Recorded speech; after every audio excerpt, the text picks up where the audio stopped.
A service of KIBMradio.com, the Internet's home for an all old-time radio.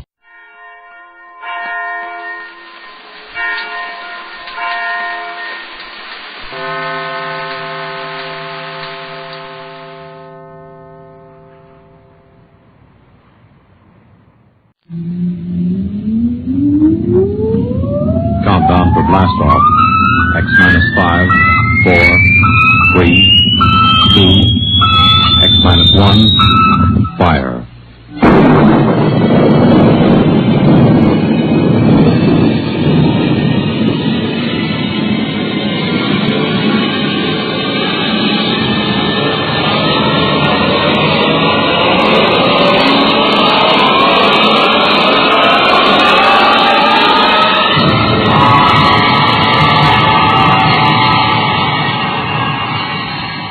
From the far horizons of the unknown come transcribed tales of new dimensions in time and space.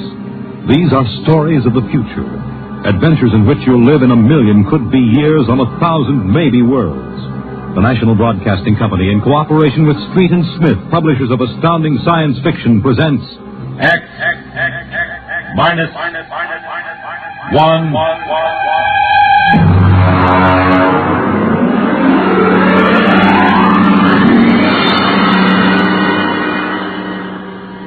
Tonight, the Ray Bradbury story entitled, And the Moon Be Still as Bright.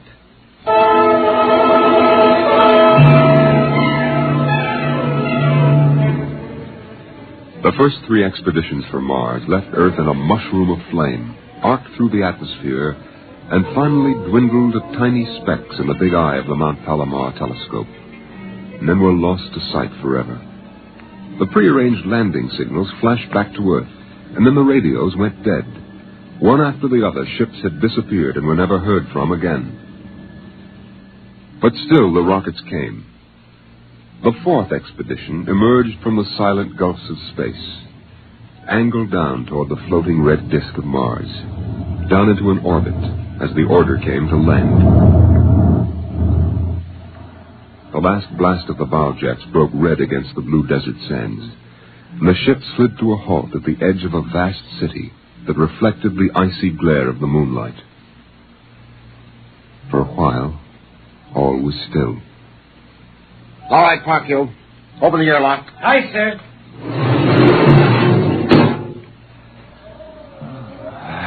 Fresh air. Hey, it's cold out here. Who cares? We got here. I thought I'd never hit solid ground again. Hey, how about a fire, Captain Wiley? It's freezing. Later. We have work to do. Oh, smell that air. Why, you could get drunk on it. Say, there's an idea. Why don't we break out a bottle and celebrate? Biggs, there will be no drinking done till we're secured. But we're landed, Captain. 3 other expeditions landed and disappeared within 24 hours. Now, we're not relaxing security till we find out what happened to them. What do you mean, maybe Martians? Sender, you're an archaeologist. How old would you say they are? I can't tell till I study them more closely. It's a kind of engineering we couldn't duplicate on Earth. Well, I'm not interested in the architecture now. I want to make sure there's nothing there that might be dangerous.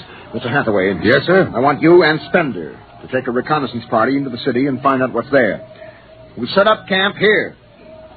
No man is to go more than 50 feet from this rocket. And there'll be no celebration till Hathaway and his party report back.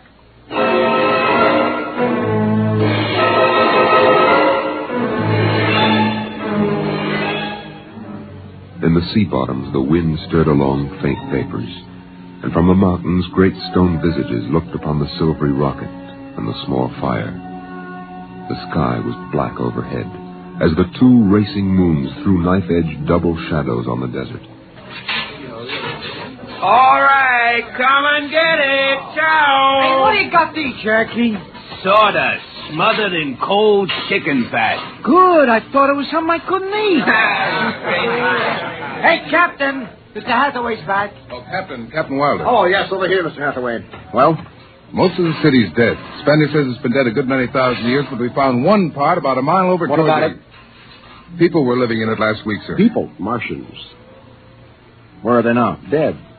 We found bodies, thousands of bodies. They hadn't been dead more than 10 days. What did they die of? You won't believe it. What killed them? Chicken pox. Chicken pox? Yes.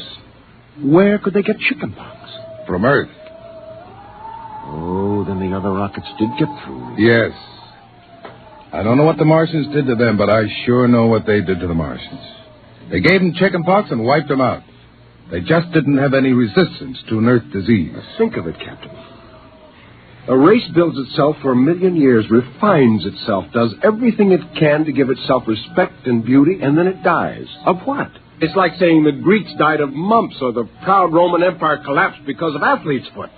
We didn't even give them a decent excuse for dying. We just gave them chickenpox. Spender, get hold of yourself. You didn't see those bodies, Captain. Yes, I know. It must have been a shock.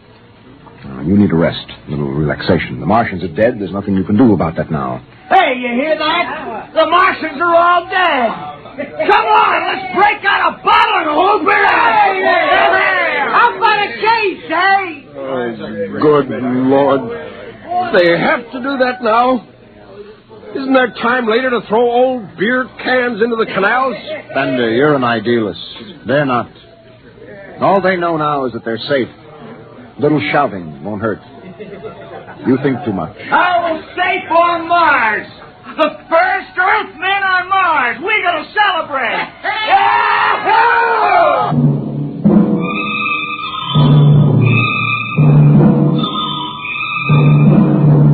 20 bottles were opened and drunk. The voices got louder. The earth laughs and shouts echoing across the empty Martian sands. Spender listened to the wind over his ears, cool and whispering. He felt the land getting cooler. The stars grew closer, very near. The air smelled clean and new. He looked at the cool ice of the white Martian buildings over there on the empty sea lands. Oh, what a woman! Oh. Hey, what do we do with these empty bottles? Save them, stupid. There's a 2-cent deposit. Wait. Hey, wait. How about that building? 2 to 1 on a buck. I can heave one right through that window. You're on. All right, here goes. Hey, double or nothing on the next shot. Put that bottle down, Biggs. Who's there, Mr. Spender? Stop smashing those windows. What's the difference? The planet's ours now. I guess I can do anything with it I want. Drop that bottle or I'll knock your teeth out. Yeah? Hey, just watch me. I warned you, Biggs. Come on. What's going on here? Spender! I hit him. He's crazy, Captain. He just walked up and slugged me. All right, Biggs. Spender, you come with me. Now, suppose you explain. What was the idea? The noise, the drunken brawl. Spender, the men are tired. This has been a long trip. And you have a different way of seeing things. No, I'm seeing things all right. I'm seeing how we'll ruin Mars. We'll rip it up and rip the skin off the way we've already ruined Earth. Is that why you hit Biggs? Yes. I couldn't stand the idea of them watching us make fools of ourselves. Them? The Martians. They're dead. They're all dead. But they know we're here. Doesn't an old thing always know when a new thing comes? We've come a long way to smash their windows and spit in their wine. Well, maybe you're right. But I'm still going to fine you $50 for that fight. Now, come on, Spender. Suck in your chin. We'll go back there and play happy.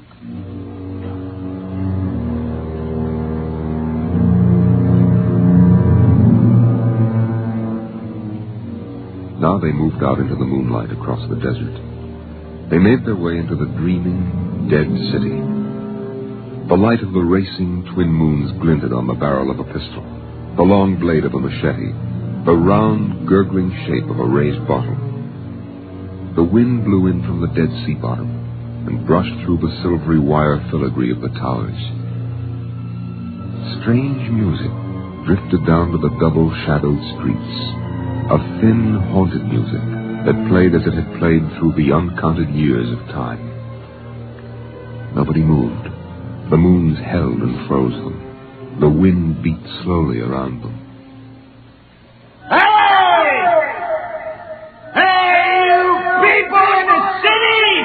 Biggs, I just want to make a little noise.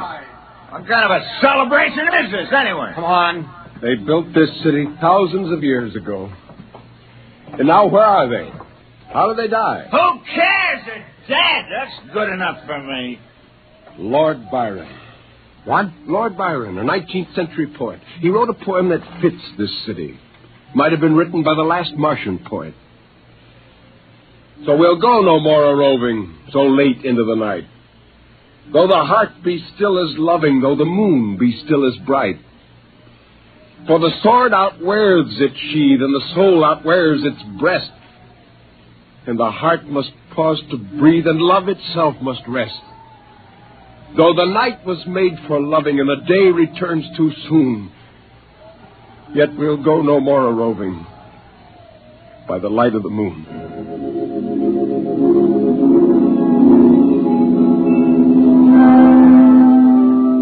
Without a word, the Earthmen stood in the center of the city. It was a clear night. There was not a sound except the music of the wind. At their feet lay a tiled court, worked into the shapes of ancient animals and images. They stood there, silvered by the double moons beneath the crystal towers of Mars. And then Biggs was sick, and the sour stench of liquor filled the cool air. The men of Earth had come to Mars. And Spender turned and walked away into the city, alone in the moonlight, never once stopping to look back. It was a morning that might have been a Monday, or a Tuesday, or any day on Mars. Biggs was on the canal rim, his feet hung down in the cool water, soaking, while he took the sun in his face. Hey, what are you doing back here, Biggs? Didn't you go out with the search party? Yeah. I come back. I got a blister. Oh, yeah. Here. What do you mean? Look. Look, Cherokee, see that? Anyway, I had enough searching. 4 days hunting for that screwball Spender. Didn't find him yet, huh? Oh, good riddance. Oh, my feet. I'm going to soak them in the canal. If I was Wilder, I wouldn't worry about that nut Spender. Let him go. He's a cracked pot anyway. He's a little foggy upstairs, I guess. Hey, why don't you take your feet out of that canal, Biggs? I got to make coffee out of that water. Coffee? You call that stuff coffee? I had a motorcycle once that dripped grease that tasted better than... Wait a minute, Biggs. Hey, look over there. Where? By that bush. There's someone there. Hey. It's him. Hey, Spender! Spender? He's coming over. Why didn't he stay lost, that crazy jerk? Hi, Spender. Long time no see. Hello, Cherokee. I've been exploring some ruins. Oh, you and them ruins. You're like a dog in a boneyard. What's the matter? Well, just say something. Where you been? Up in the hills. What would you say if I told you I found a Martian? Oh, yeah? Where? Never mind. Let me ask you a question. How would you feel if you were a Martian and people came to your land and started to tear it up? I know how I'd feel. I've got Cherokee blood in me. My grandfather told me a lot of things about the way they kicked the Indians around in the Oklahoma Territory. If there's any Martian around, I'm all for him. How about you, Biggs? They're dead. They're all dead. And it's a good thing, too. Well, I found a Martian. Up in a dead town in the hills. I've been reading their books, and they're easy to understand. And I've learned their language. And then I found this Martian. And I brought him here, now. I don't see no Martian. I'm the last Martian. What did you say? Biggs, I'm going to kill you. Oh, cut it out. What kind of a lousy joke is that? Now, don't put that gun away. You're kidding, huh? Spender, you're... He's dead. You killed him. You can come with me, Cherokee. You're an Indian. You know how the Martians would feel. You can be with me in this. You killed him. You just killed him. He deserved it. You're crazy. Maybe I am. But you can come with me. Come with you for what? Go on, get out of here, you crazy murderer. Of all of them, I thought you'd understand. I thought you'd remember what happened to your own people. You get out of here, you crazy murdering. Don't reach for the gun. Spender.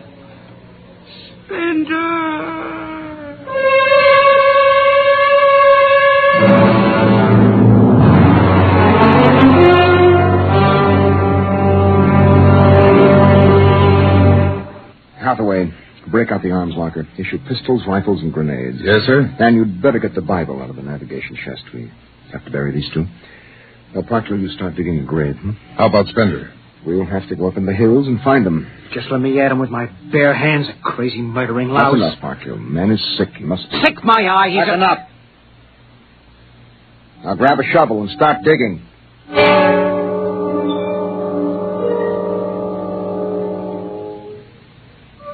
Spender saw the thin dust rising in the valley, and he knew the pursuit was beginning.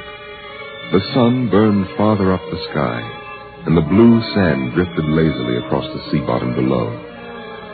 He sat beside a quiet pool 10,000 years old and held the silver book. Through the house played the strange wind music of ancient Mars, and he heard voices whisper in his mind.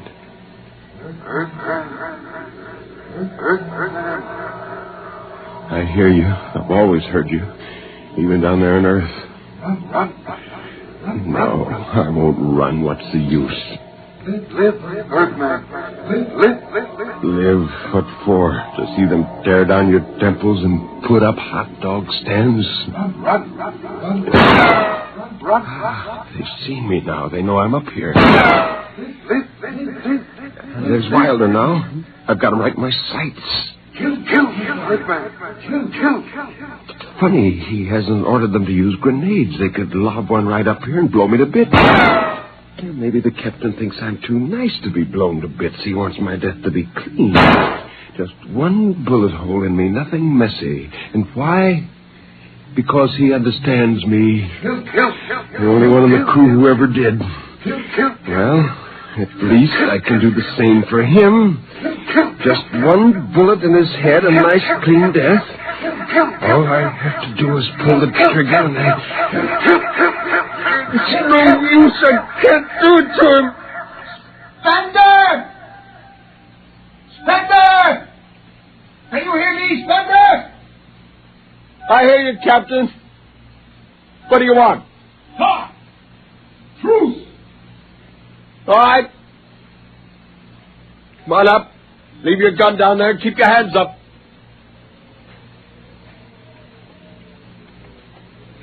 Oh. That's quite a climb. You mind if I sit down? How long do you think you can hold out? Until you're all dead. Oh, why didn't you kill all of us this morning when you had the chance? You could have. I know. I got sick. After I started killing people, I realized they were just fools and I shouldn't be killing them, but it was too late. So I came up here where I could get angry again. Why did you do it? When I was a kid, my folks took me to visit Mexico City. Now, always remember the way my father acted, loud and big. And my mother didn't like the people because she thought they didn't wash enough. I can see my mother and my father coming to Mars and acting the same way. Anything that's strange is no good to us. We aren't fit to take over this planet. But to kill two men. How would you feel if a Martian spit on the White House floor? You know, you haven't acted very civilized yourself. I'll kill you all off, Wilder. That'll delay the next rocket 5 years, and then I'll kill them, too. And if I'm lucky, I'll live to be 60. And I'll meet every expedition that lands on Mars. Oh, I'll be very friendly. I'll explain our rocket blew up one day. And then I'll kill them off. I'll save Mars for half a century. And by then, maybe the Earth people will give up. And yet you're outnumbered. We already have you surrounded. In an hour, you will be dead. I found an underground passage that'll take me back in the hills, Wilder. I'll go back there. And then I'll pick you off one by one. We'll see. Well, it's a nice town you've got here, Spender. It's beautiful. I'd like to live here. You can. Join me. You're not like them. Why go back to them, Captain? I'll show you what a good life these people had. No, there's too much earth blood in me. I may even agree with you about all this, but that does not change what I must do. You won't stay? No. This is your last chance, Spender. Look, you're sick. Now come along with me quietly. No. One last thing. If you win, do me a favor. Try to see that they don't tear this planet apart. Right.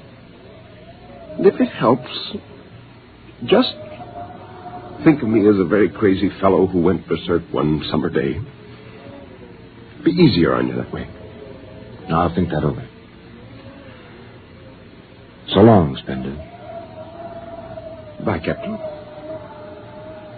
Good luck.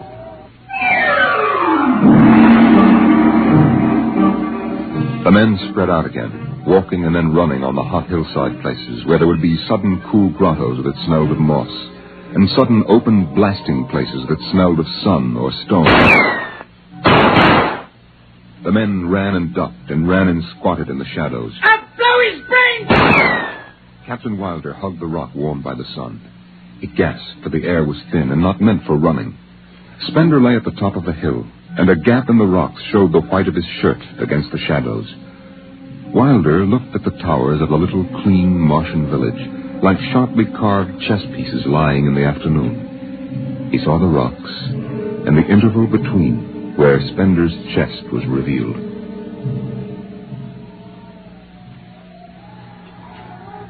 Go on, Spender. Get out. You only got a few seconds to escape. Go on, get out of the caves. Come back later. You go now. I've got to win this. I've got to think that I'm right and pull this trigger. Go now. Get out. I'll get him! A slug in the head, I'll blow his bloody brains! No, Puck, you! Put down the gun. I'll do this myself. Spender. Why didn't you get out? Why? Why? Why?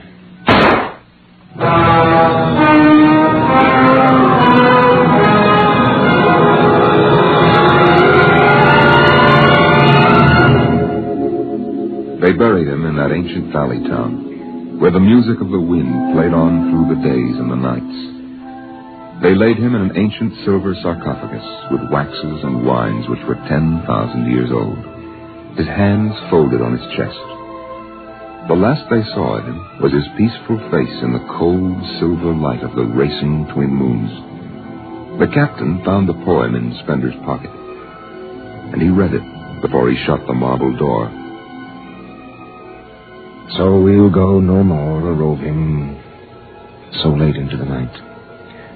Though the heart be still as loving, and the moon be still as bright. Though the night was made for loving, and the day returns too soon, yet we'll go no more a-roving by the light of the moon.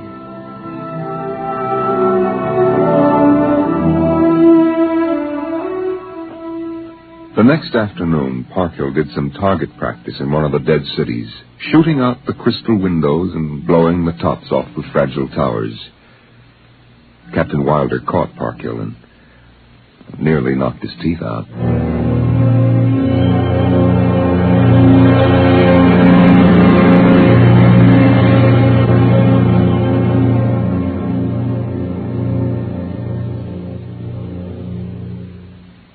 You have just heard X-1, presented by the National Broadcasting Company in cooperation with Street and Smith, publishers of astounding science fiction.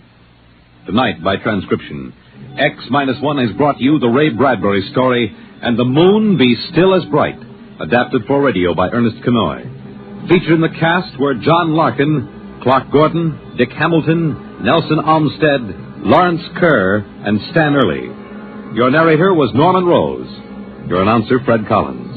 X-1 was directed by Daniel Sutter and is an NBC Radio Network production.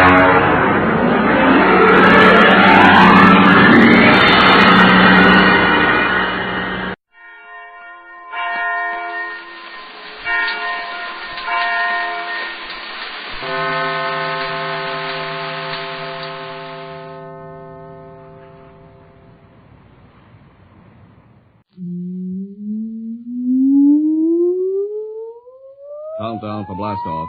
X -5, -4, -3, -2, X-1. Fire.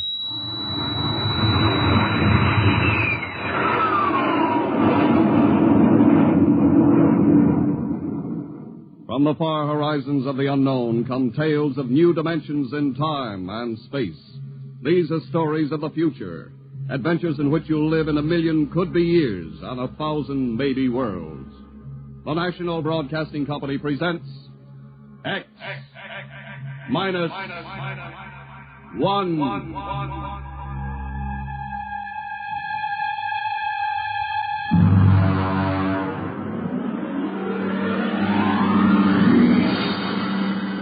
Tonight's story, No Contact.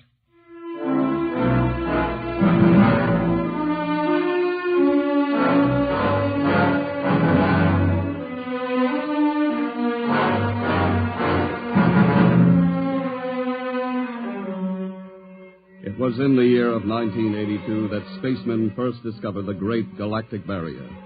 In the past 10 years, rocket travel to the moon and the nearer planets had become commonplace.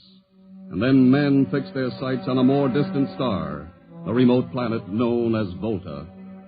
5 exploratory ships went out, and none came back, each in turn disappearing mysteriously at the same vanishing point, at an invisible wall somewhere in the vast outer reaches that became known as the wrecker of spaceships, the Galactic Reef. And yet, the explorers refused to admit defeat. It was on June the 2nd, 1987, that the rocket Star Cloud made ready for takeoff, the 6th to attempt to crack the barrier and win through to Volta. Now hear this. Condition green. 2 minutes to blast off. Condition green. 2 minutes to blast off. Well, Lewis, this is it. I don't suppose you'll be needing the ship's doctor up here on the bridge during blast-off. I think not, Smitty. There's little chance of acceleration bends in these new overdrive ships. I'll be in my office then, counting vitamin pills if you need me. It's only a few steps. Good luck, Lewis. Thank you, Smitty. Lieutenant Collier. Yes, sir? You're relieved. You'd better get down to navigation control and take over. Yes, sir. Lieutenant. Yes, sir? We've never flown together before. This is your first flight in a space vessel as big as the Star Cloud. Yes, sir, but I was trained in oversized jobs at the Naval Academy. Well, if you're half as good a navigator as your father was, you'll do fine. Thank you, sir. Did you ship out with my father? I served under him on one of the first rocket runs to the moon. I see. I almost went along on his last trip to the barrier. Too bad about that. Yes, sir. That's all, Collier.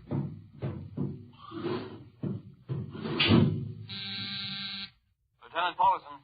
Get me the ground control tower on the field. I want to talk to Colonel Harrison. Yes, sir. Go ahead, sir. I've patched in the bridge speaker.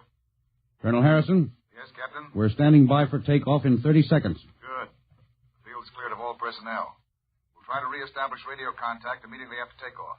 In any event, there'll be a 24-hour ground monitor. Fine. Good luck. Hope you make it. Thank you. Bridge to navigation control. Nav control, Collier. Ready, Lieutenant? We're ready, Captain. The course is in the integrator for takeoff at 1200 hours. All right. Stand by for blastoff. Bridge to engine room. Fire up your rocket chambers. Take off at exactly 1200 hours. I'll read you off. 20 seconds. 19. 18. 17. 16. Hold it. Revoke all orders. Who turned in that alarm? Paulson, sir. We've uncovered a stowaway. Stowaway? Where? Hiding in sickbay. Dr. Smithson found him. Have him brought up to the bridge. Engine room, kill your rockets and stand by. Thorson, this is Colonel Harrison in ground control. What's holding you up? Trouble. What's the matter with you? What's the matter with you? There's a stowaway aboard. Stowaway? Yes, I thought your men were supposed to police this base. What's the matter with you? Captain, take it easy. You know what this delay can do to us, don't you? 1 minute later, takeoff can throw us 1,000,000 miles off course. We'll have to reintegrate the whole works. Well, look, how long do you think it'll take? Don't bother for me for a while. I'm busy. Stupid idiot. Captain Paulson? Yes, come in, Smitty. Here's your stowaway. I'll court-martial... Oh, Charlie. Can you use a good radio man, Skipper? Well, I see you two have met. Met. Skipper and me made 50 trips to the moon together. Didn't we, Skipper? Charlie, if you wanted to come along, why didn't you volunteer? I did, Skipper. They turned me down.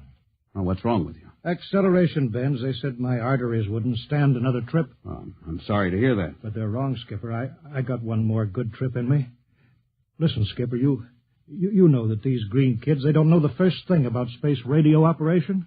Now, you put a man like me on, and I'll be getting you bedtime stories from Mars. Charlie, you know the regulations as well as I do. I can't take you much as I'd like to. Colonel Harrison will murder me for this. Well, I'm sorry, Charlie. I'll have you put aground.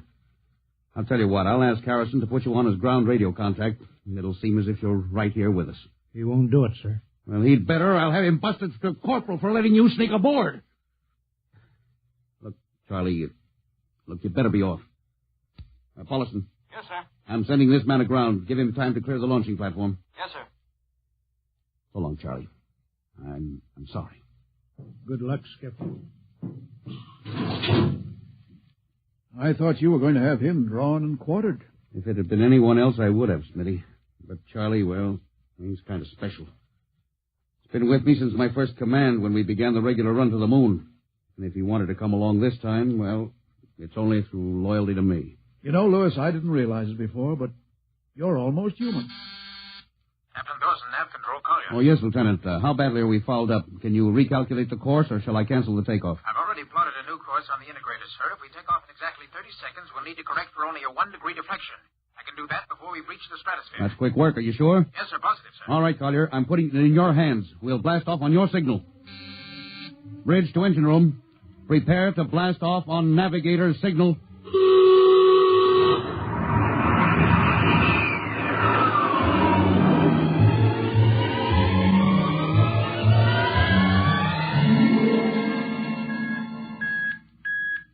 How are we doing, Collier? Coming on the bearing, sir. That's 4, 3, 2, 0. We've intersected the course vector. Good work, Collier. Course is corrected, sir. We're ready to go into atomic overdrive anytime you say. All right. Stand by. Yes, sir. Now hear this. Now hear this. Prepare for maximum acceleration. Bridge to engine room. Kill your rockets. Rockets out. Fire up number 1 cyclotron.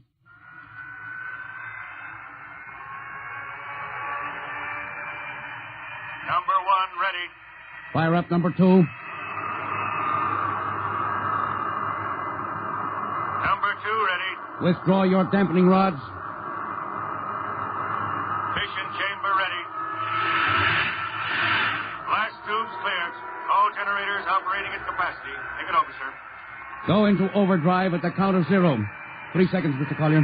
3, 2, 2, 1, 0. 0.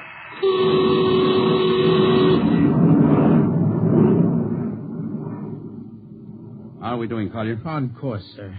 She's running hot and true. My compliments, Lieutenant. This job would have done your father credit, and he was the best navigation officer I ever saw. Oh, thank you, sir. Start your gyros. Put her on robot control. All right, the bridge is yours, Mr. Collier. If you need me, I'll be in Dr. Smithson's office. Yes, sir.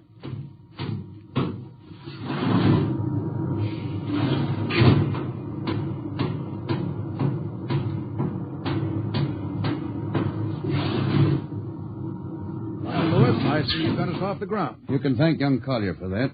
Ship off the old block. You knew his father? As a matter of fact, I knew him very well. First-rate spaceman. Oh, is he the one Yes. He was lost in the galactic barrier on the second ship we sent out to Volta. Lewis, just what do you think this galactic barrier is? Oh, your guess is as good as mine, Doc. All I know is that 5 ships have gone into it, and none of them have come back out. You think it's a nit? How about Mestrovic's theory that it's a time warp in space? That the ships reach it and slip into another dimension? I think that's a lot of rubbish. My theory is that the galactic barrier is nothing more than a radioactive layer of some kind. Why do you say that? Well, we know that radar signals bounce off it like they were hitting an invisible glass wall. And we know that it destroys our ships and crews in some way. There's no other logical explanation. What makes you think we can get through it, Lewis? Because we're ready for it. The others weren't. The entire hull of this ship is completely shielded with lead. We can crack through any radioactive cloud ever detected. Besides, we're equipped with some new UHF radio devices that should enable us to maintain radio contact with Earth. Nothing can happen. Absolutely nothing. Now, who are you trying to convince? Myself, I suppose. Lewis, you've had your share of glory. First skipper to reach the moon back in 1962. You could have retired. Why are you risking this trip? 5 ships are missing.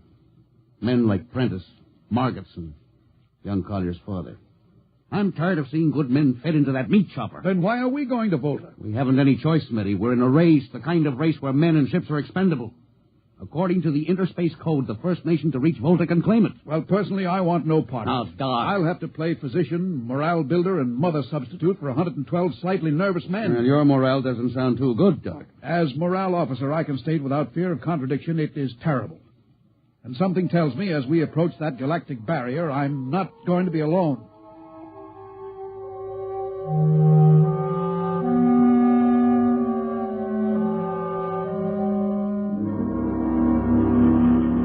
Hello, Earth. Hello, Earth. Captain Thorson of the Star Cloud calling Earth. Hello, Star Cloud. Hi, Captain. Charlie.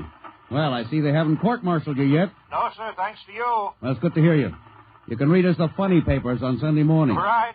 How's our signal? Strong. Clear as a bell. Now, here's our log report for Colonel Harrison. You ready? Shoot. June 2nd, 1987. 4 weeks out from Earth. Running through. No radiation. Operation normal. Still making our approach to the galactic barrier. That's all, Charlie. See you later. Good luck, Captain. I sure wish I was with you.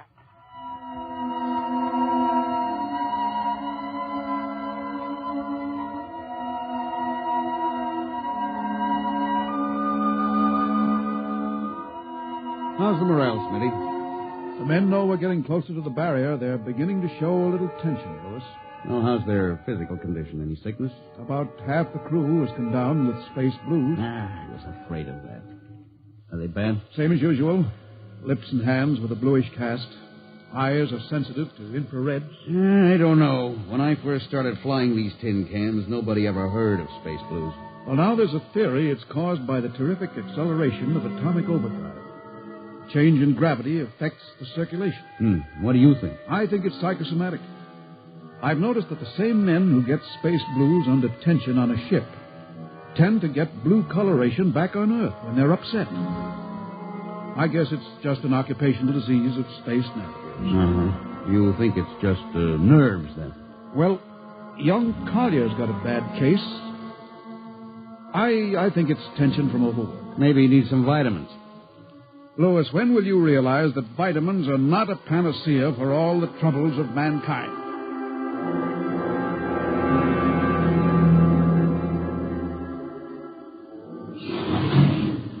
Sir, I understand that you've relieved me from duty. Well, Dr. Smithson says you aren't looking very well, Collier. I'm giving you a rest. Sir, I feel perfectly able to continue. Your lips are as blue as Minnetonka. Captain, I'd like to remain at my post. Don't be foolhardy, Lieutenant. I'm not being foolhardy, sir. I have a special, personal reason for wanting this expedition to reach Volta. Your father? Yes, sir. You think he might still be alive?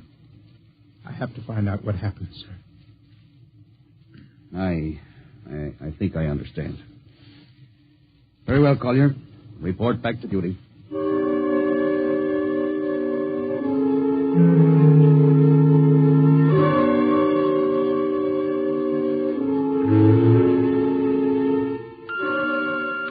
What's the reading, Paulson? We're getting a +5 radar bounce now. Coming off the barrier almost as fast as we sent it out. What's the interval? 2 seconds. Shortening steadily. At this rate, we'll hit the wall in the next few minutes. All right. Alert the crew. Sound general quarters. Now, hear this. Condition red. We are now approaching the galactic barrier. All hands to stations. All radiation detectors to be fully manned. Full security will prevail until further notice. That is all. Paulson. Yes, sir? The radar bounce is up to +6. We'd better try to make final contact with Earth. Is Sparks still trying to raise the base? Yes, sir, but he's not having much luck. Huh? Seems to be some interference. That's the radio room now. Yes? You got him? Well, cut in on the bridge speaker. Captain will take it from here. Hello? Star Cloud to Earth. Can you hear me, Earth? Hello, Skipper. I can barely read you. We're getting heavy static from sunspots. That's not sunspots, Charlie. We're right on top of the galactic barrier. Getting a +7 radar bounce.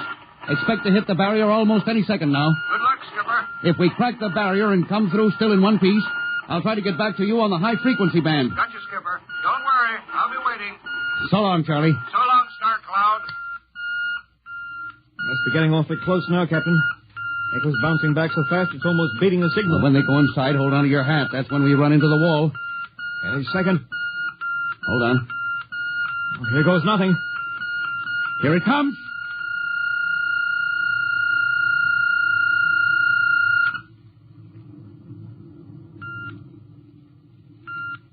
Captain. Nothing happened. We made it. We made it, Captain. No radiation, no time warp, no nothing. Now, the crew's gone crazy, sir. Let them. They've earned it. Doc, can you break out a few bottles of snakebite serum for medicinal purposes? I sure can, Louis. This goes for a celebration. How's your morale now? It couldn't be better. How's yours? Couldn't be better. What the... Condition red. Condition red. Radiation detected. Condition red. Radiation detected. Holy mackerel. Look at the needle on that indicator. Paulson. Yes, I see it, Captain. Picking radiation like crazy. What's it like? Well, it's a strong impulse. What kind? I don't know. It's too long for a cosmic ray, too short for UHF. Whatever it is, sir, the ship is lousy. Well, track it down, triangulate it, and make it fast. I want a directional fix. Yes, sir. Engine room. Yes, sir. We're picking up radioactivity. Is the fission chambers? No leak here, sir. Check your gauges. Nothing here, Captain. Must be coming from outside. Damage control. Is our lead shield leaking radiation? Well, keep at it. Paulson, how are you doing? I've got it fixed, Captain. Well, what is it? Well, I'll have to recheck my figures. Oh, hurry it up. Angle is correct, but I Come on, man, for Pete's sake. Where's the radiation coming from? Sir, it's coming from inside the ship. That's impossible. No, sir, I've checked it twice. Well, it's got to be the engines, then. If it is, sir, we're finished. Engine room. Yes, sir. That radiation must be in the overdrive pile. No, sir, it isn't here, sir. Are you certain? Yes, sir. All right, keep checking. There's only one thing left to do. Paulson, get a Geiger counter. We're going to start combing this ship inch by inch. Yes, sir. All right, turn it on. Yes, sir. All right. Ready, Captain. We'll check the atomic guns first. Come on. We'll cut through the officers' quarters here to ordnance. Now turn here. Oh, wait a minute, sir. Huh? What is it? The signal's weaker now. Yeah. Let's go back. Hold it. Seems strongest right about here. Oh, it doesn't make sense. Whose cabin is this? Lieutenant Collier's. Collier? Oh, he's down in that control, sir. Oh, I'll try the door. It's not locked, sir. Oh, it's in here, all right. Listen to that counter. Strongest over here. Open that wall cabinet. It's locked, Oh, sir. smash it. Shut off that Geiger counter. Now, what do you make of this, Paulson? Oh, it looks like some sort of portable transmitter, sir. Must be foreign manufacture. I don't recognize the calibration symbols at all. I've never seen anything like it. Which raises a small question. What is Lieutenant Collier doing with a transmitter in his cabin? I don't know, sir. Well, I intend to find out, Paulson. Get down to nav control and bring Collier up to the bridge on the double. Well, hadn't we better find some way to shut this thing off first? I know a way.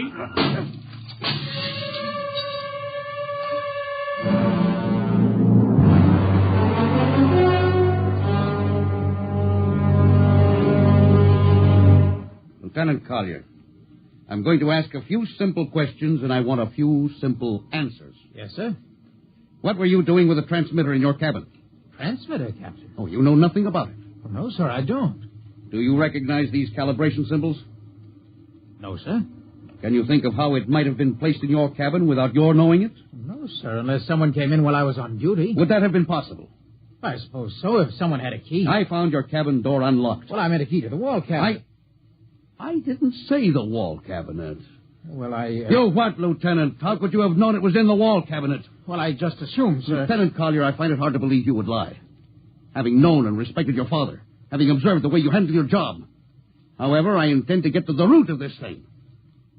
May I have your wristwatch, Lieutenant? Sir? Your wristwatch. Yes, sir. Paulson, turn on that Geiger counter. Yes, sir. Hold this watch next to it. Yes, sir. That's all. Lieutenant, if you hadn't any close contact with that transmitter, how do you explain the radioactivity of this watch? Well, I don't, sir. I think you'd better. To whom were you sending those signals? Condition red. Condition red. There's your answer, Captain. What is this, Collier? Alien spaceship approaching. Alien spaceship approaching. Collier, who's aboard that ship? All right, now talk! Very well, Captain. My mission seems completed. Your mission? Are you admitting that you're an agent of a foreign power? I'm stating it. What nation? No nation, Captain. What? I am an agent of the Voltan government. No, what? The government of the planet of Volta. You're crazy. Are you so stupid, Captain?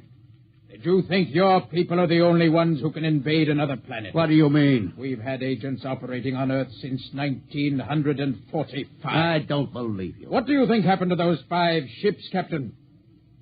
Where do you suppose we got our information? Your language, your culture, family background. Your appearance, you look like... Like Commander Collier? Well, is that so surprising, Captain? You see, Captain, we had a living model. I ought to kill you. That would be very foolish, Captain. I would advise you to surrender without delay. Alien ship now coming into ordnance range. I'll deal with you later, Collier. Paulison? Yes, sir. Put this man in irons, take him away. Don't worry, sir. We'll take good care of him. Carpenter, Robinson.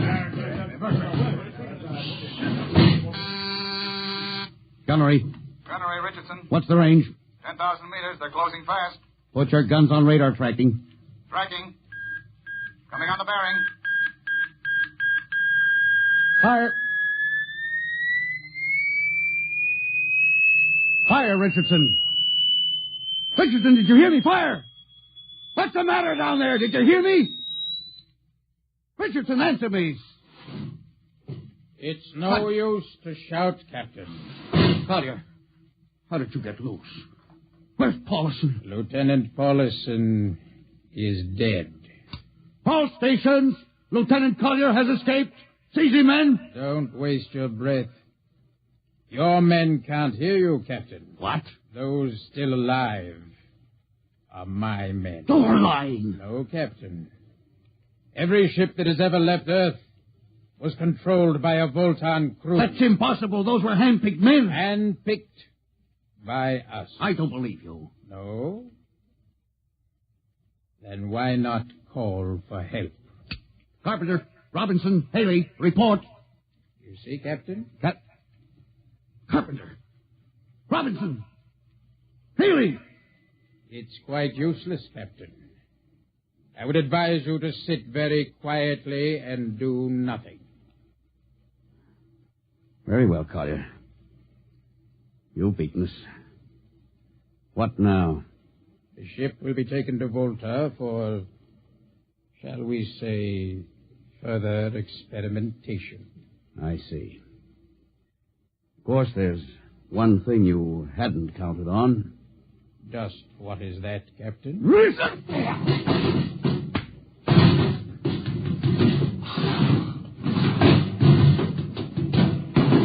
Carpenter! Are you in there, Lieutenant Carpenter? Can't all be dead. There must be one alive. Smitty, Dr. Smithson! Smitty, what have they done to him? Louis, Dirty. Don't talk. I must lean closer. There's not much time. Louis, space blues. Space blues? What is it, Smitty? What are you trying to tell me? All men with space blues. Voltans. Let me help you. No, Louis. Get message back to Earth. Voltan, 5th column. Watch out for space blues. Smitty. Oh, Smitty. Captain Thorson, you can't hide from us now. Come back to the bridge and surrender, or my men will come and get you.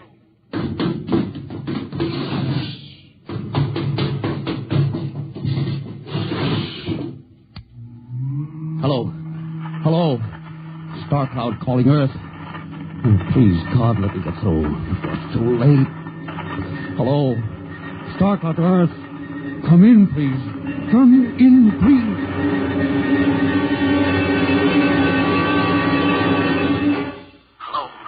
Hello. Star Cloud to Earth. Captain Thorson calling. Charlie, come in, please. Hurry. Hello? Oh, hello. Can you hear me, Charlie? Skipper, is that you? Are you getting my signal? It's coming in a little louder now, Skip. Keep sending. God, now look, Charlie, listen to me. Not much time. Get word to Colonel Harrison. Crew mutinied. Most of crew members, Voltons. What? Voltons. Spell that. V-O-L. Voltons. That's right. They're from the planet Volta. Skipper, are you all right? Now, Charlie, this is serious. They'll be here any second. Now, listen, they have a fifth column on Earth. They're planning to invade you. You mean it? Of course I mean it. Tell Harrison, posing as humans, you can detect them by space blues. You got that? Only Voltons get space blue. Charlie, did you hear me? Space blue. I get you. They're breaking in, Charlie. I'm depending on you. Warn everybody. Captain. They're open the door. So long, Charlie. Tell Harrison. Captain Thorson. Hello. Hello, Star Cloud. What's the trouble, Sergeant? I was just trying to raise a star cloud, Colonel. Had any luck?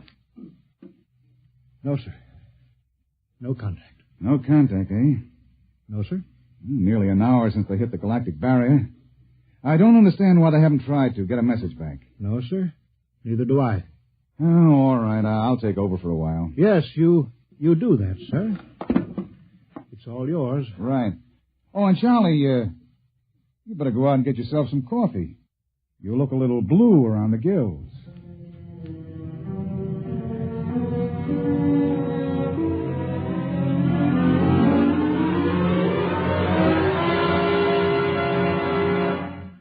Tonight, X-1 has brought you No Contact, written by George Lefferts from an original story of Lefferts and Ernest Kinoy.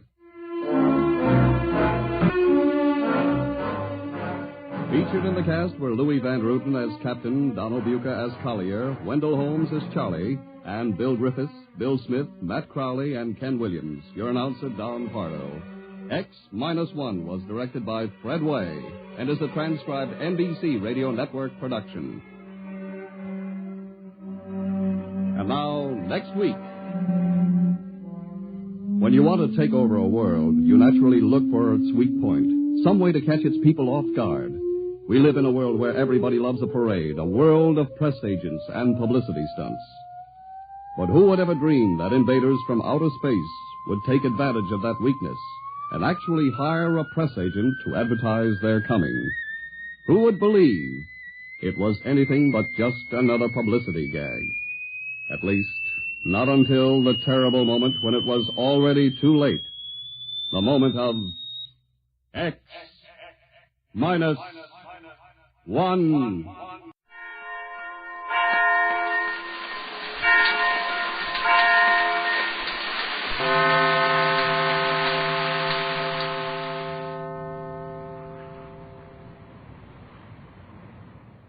The last time we saw the Gregory party in Euclidia, that mysterious colony beneath the sea, we found our friends in happier circumstances than they have enjoyed for some time. Jerry and Joan went on a sightseeing tour of one of the mammoth natural caverns under the ocean, one of the giant rooms which have been used by the Euclideans to house their weird city. And there they saw strange sights. Not unique and terrifying scientific devices, but natural things. Pigs and chickens, green grass and tall trees. The most surprising things possible for this world beneath the water. Their pleasure lasts but a few moments, however, as G-47 takes Jerry away. Mrs. Gregory and Captain Bradford find Joan very worried. I do not like it, Mother. G-47 may harm Jerry. Oh, I think not, Joan. He promised we would all be quite safe so long as we remain quietly in Euclidia. You're right, Pat. We're in no danger unless we try to escape. We're not liable to try that 400 feet below the surface of the ocean. No, Joan, dear. And let's think about more pleasant things for a moment. You said you and Jerry saw the old skipper. He is caring for the chickens on the other side of that soundproof wall. Better not disturb him if he's busy. These Euclideans might not like that. I think that is the correct attitude, Captain. Then perhaps we can find our old yacht engineer, McLeod. He is attending the pigs. Attending the pigs? I bet the pigs would appreciate that if they could hear how nicely you worded, Joan. But never mind that. I'd like to see Mac for a minute, even if he is busy. I have no idea where the pigs are to be found. In what manner of place would pigs be likely to congregate? Oh, my dear. You'll never realize how much good you're doing us until you've lived for some time in our world.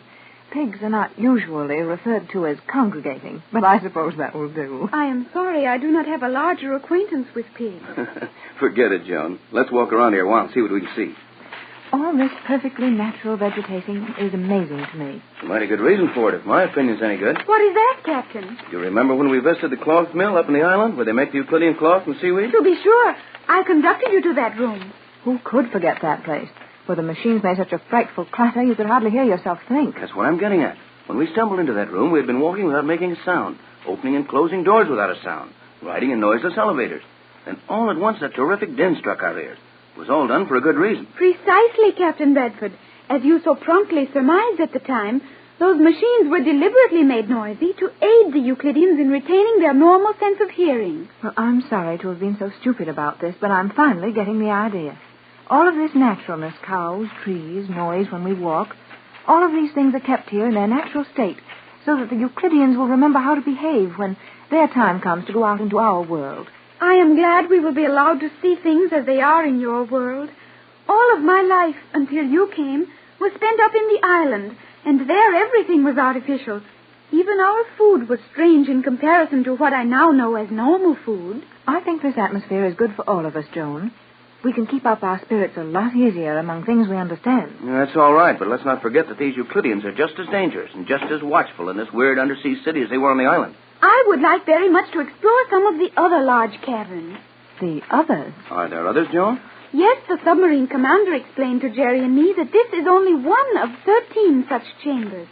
Do you know what is in those other caves? No, Mother. Let's go and find out. I would enjoy that, but I do not want to leave Jerry here. We're certainly not getting anywhere this way. Don't be too sure of that. We're on one of those noiseless steel runways now. So we are, and I believe it leads upward. Well, let's take a chance and go up on it. Perhaps we can come out on that balcony again. And this time we'll watch everything that's to be seen and plan our tour. Hello there. Pat, did you hear that? Well, I did hear something. Perhaps Jerry is calling us. Jerry never saw the day he could make a noise like that. Hi, over there. Hello. Tex, that sounds like McLeod. That's who it is, and he's coming this way. Is this gentleman the engineer from your yacht, Mother? Yes, dear. And poor Mac has been down here ever since we first found the island, I suppose. Aye, there you'll be, Mrs. Gregory, and Captain Bradford. Hello, Mac. Oh, I'm glad to see that you're alive and well, Mac. How do you do? Aye, and how do you do, my lassie? You're as beautiful as your mother, and heretofore I had no thought that possible. Well, thank you, Mac. I see you're diplomatic as ever. More so, Mrs. Gregory. I've got a bit of a job here now that requires no little diplomacy. I thought you had something to do with pigs now, Mac. Pigs they are, and a fine task it is to handle them. But even so, it's no on the easy side compared to marine motors. What did I tell you about the old skipper, Mother? Now you can see that Mr. McLeod likes his pigs better than he did your yacht. Why, Mac, that's treason. If that good treason, make the most of it. I never want to leave this place again. Mac, you're not serious about this thing. You wouldn't actually stay here through choice. I would that, aye. Everything is perfect here. Even the sunlight is regulated properly, so my pigs get a right amount of it every day. I was trying to explain that to Jerry. Sunlight? What do you mean, Mac? Aye, the artificial sunlight we use here in the domestic animal sector.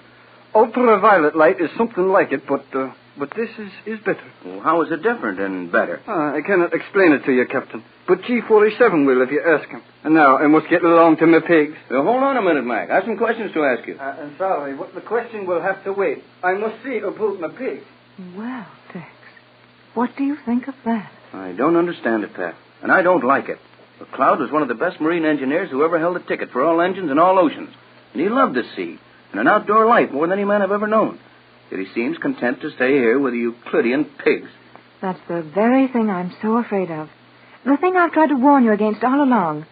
It's so easy to find things attractive in this sort of life. Yet we know it's wrong.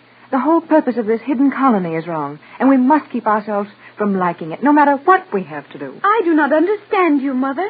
This part of Euclidia is exactly like your world. No, it isn't exactly like our world, Joan. And I think I know what your mother means. This artificial sunlight apparently has the same results as real sunlight. But it isn't real. Oh, nothing here is real. Did you say nothing? Oh. Well, where did you come from? From whence did the heavens come, or the sea, or the sands of time? Well, who are you? I'm called Cheops, the builder. This is getting back into my ancient history days. I thought they found your tomb in the center of the Great Pyramid. That was Cheops the First, whom the Egyptians called Khufu, from the building of the first or Great Pyramid 5,000 years ago. The blood of Cheops has come down through the centuries. Until now, I, Cheops, the builder of Euclidia, stand before you as the architectural wizard of the world. I'm beginning to understand your position here. In your modest way, you are letting us know that the responsibility for the marvelous construction in this weird colony rests on your shoulders. No, only a fool would carry a burden on his shoulders.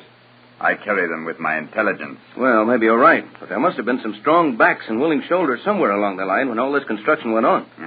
Now we reach the point which caused me to appear before you. I was studying in my laboratory behind this wall when I heard your careless remark. If we have been mistaken in the nature of our conversation, the fault is entirely mine, Cheops. My mother and Captain Bradford are not familiar with Euclidean regulations. Silence, Cleostra. You needn't shout at her like that, and we need no apologies. What is the reason for appearing out of nothing and giving us your history? Careful, Pat. You need not warn the lady, Captain Bradford. There is little harm in the desperate prattle of one who is driven to nervous expressions of complete helplessness. We're not helpless. Please, Mother, it will avail you nothing. You have not forgotten your Euclidean training, Cleostra. Now, if you will allow me a period of silence, I will correct your erroneous impression as to the reality of certain things in Euclidia. We feel that the whole thing is mighty unreal. You'll never change that impression. You may change a great number of your opinions while you are on Euclidia, my precious captain. You have said that your sunlight was not real. We know it isn't. Sunlight doesn't penetrate 400 feet of water and the rock and steel roof and walls of these caves. You see all about you evidence that our sunlight will do everything that can be done with the light and heat of the sun. Yes, we see that all right. But what will the effect of this artificial light be on future generations? How long can you sustain life under these conditions? That you must ask Thales, as the production of electrical energy is within his province. However, for your immediate information, Thales has established the fact that this light in which you now stand will prolong the span of human life to well over a century. Tex, do you suppose that's possible? Well, we sure can't prove that it isn't possible. I have heard the scientists speak of experiments along those lines, and they have been most successful. Precisely. As for the reality of the construction around you, these arches, palaces, bridges, and walls, which I have designed and created, will retain their present form and usefulness for a period of 50,000 years. 50,000 years? How can you prove that? You are a man of science, are you not, Captain Bradford? Well, I thought I was until I came here. At least you will recognize the value of one of my construction materials. I have unearthed the greatest secret of the ancient engineers. I have tempered copper. Tempered copper? But scientists have been trying that for thousands of years, and they've all failed miserably. You will enter my laboratory. I wish you to see a little experiment with the tempered copper. Enter. And just as easy as that, the door is open for us.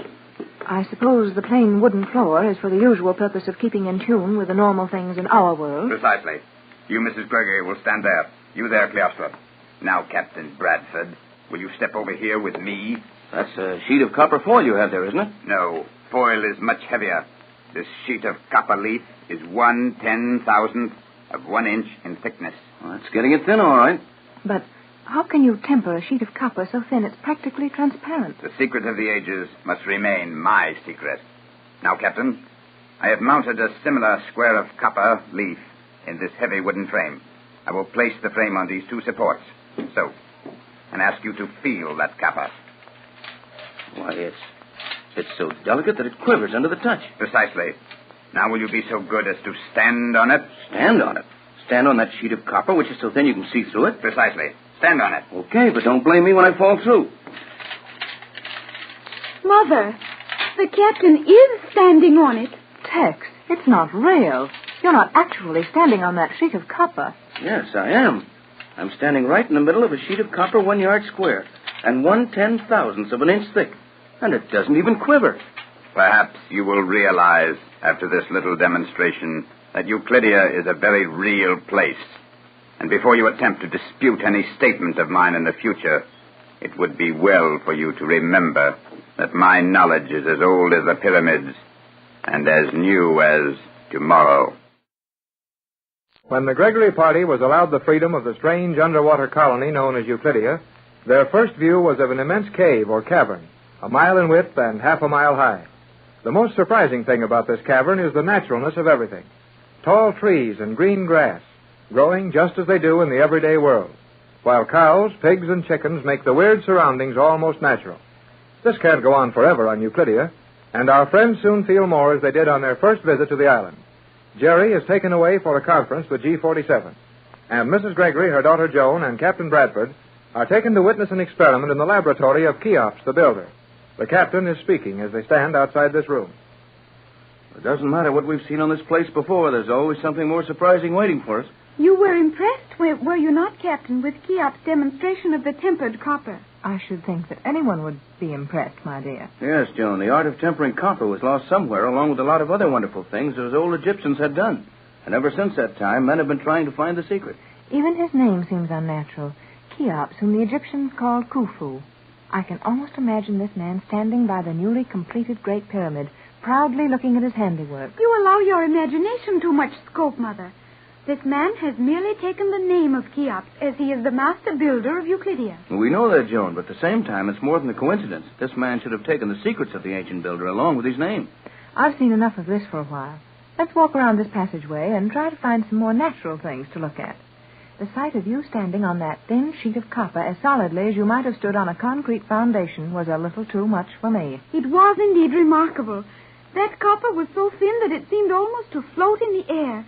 Yet when the edges of it were firmly held, it supported your weight. I wish Jerry could have seen that. He's probably seeing plenty where he is now. I wonder what G47 will do to him. He will not harm Jerry, I think. Possibly not, but I wish he were here with us. Okay, here I am. Oh, Jerry. Jerry, you startled me. Well, you're getting to be a regular Euclidean, son. Where did you come from? Oh, through one of those noiseless steel panels, just like the rest of the Euclideans do it. The rest of the Euclideans? Oh, sure.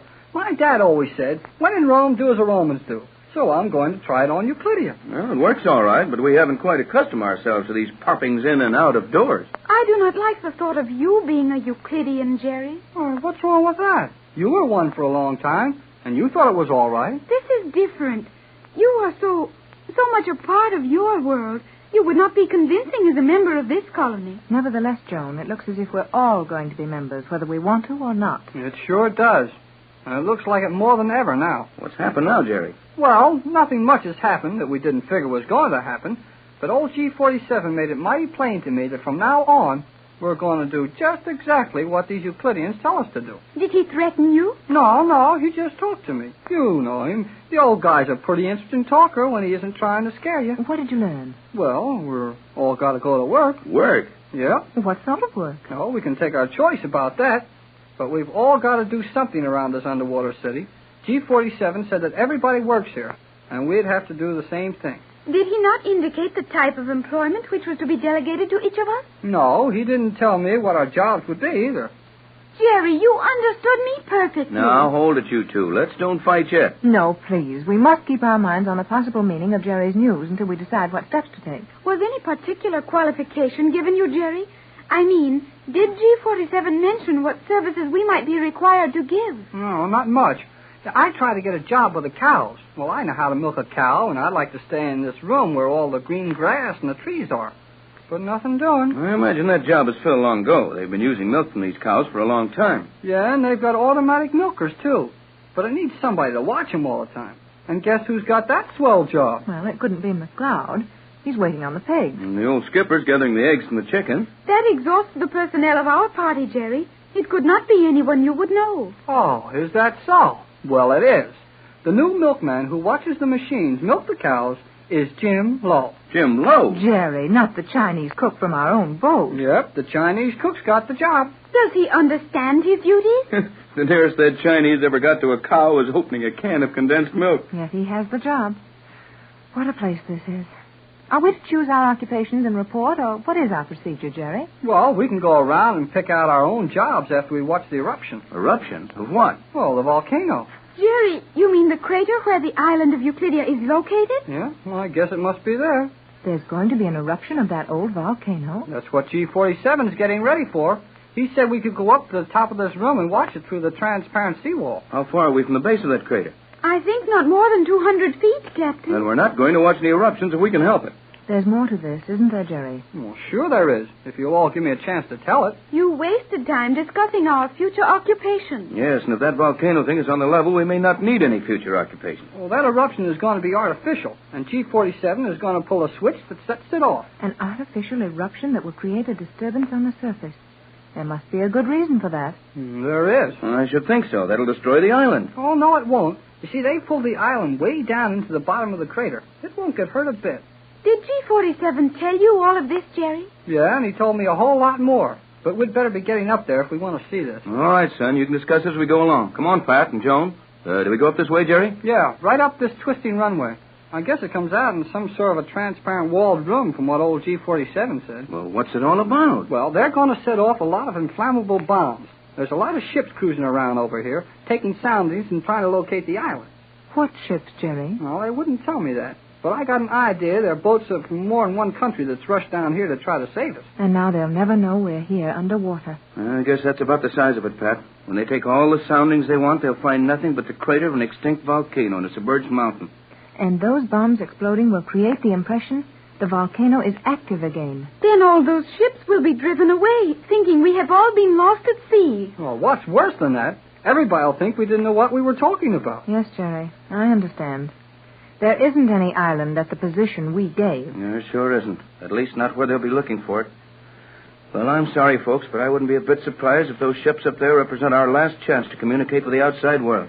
If there were only some way to warn them, to let them know that we are down here, 400 feet below the water level, and that the island is submerged beneath the base of the crater over 200 feet below the surface. Well, if we could get our hands on a radio set out of some kind, I'd take a chance and send a message out. And you know perfectly well that you will never be allowed to approach anything that resembles a method of communication. It would not be natural to allow us to send messages which would expose the secrets of the Euclideans. You're right enough about that, Joan.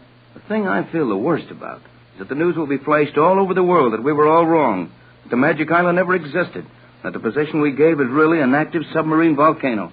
Well, there's plenty of people who have sailed over here before. Well, they know there wasn't any volcano here then. That makes it worse, Jerry. It will bring them to the conclusion that an island possibly existed, but that the volcanic eruption has destroyed the island and probably taken us with it. That is logical, Mother. Though surely some of the charts of this locality must show the existence of the submerged mountain we are now inside of. Afraid not, Joan. Euclidean and its magnetism have been around here too long.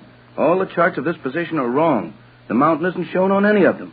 Well, we can't help it now, so we might as well watch what goes on. I guess this is the door we go through. It is at least the end of the passageway. Careful, Jerry. That may be the wrong door. No, G47 said to come up to the top of this runway and to open the door. This is the only thing I can see that looks like a door. Do you think this must be the one he meant?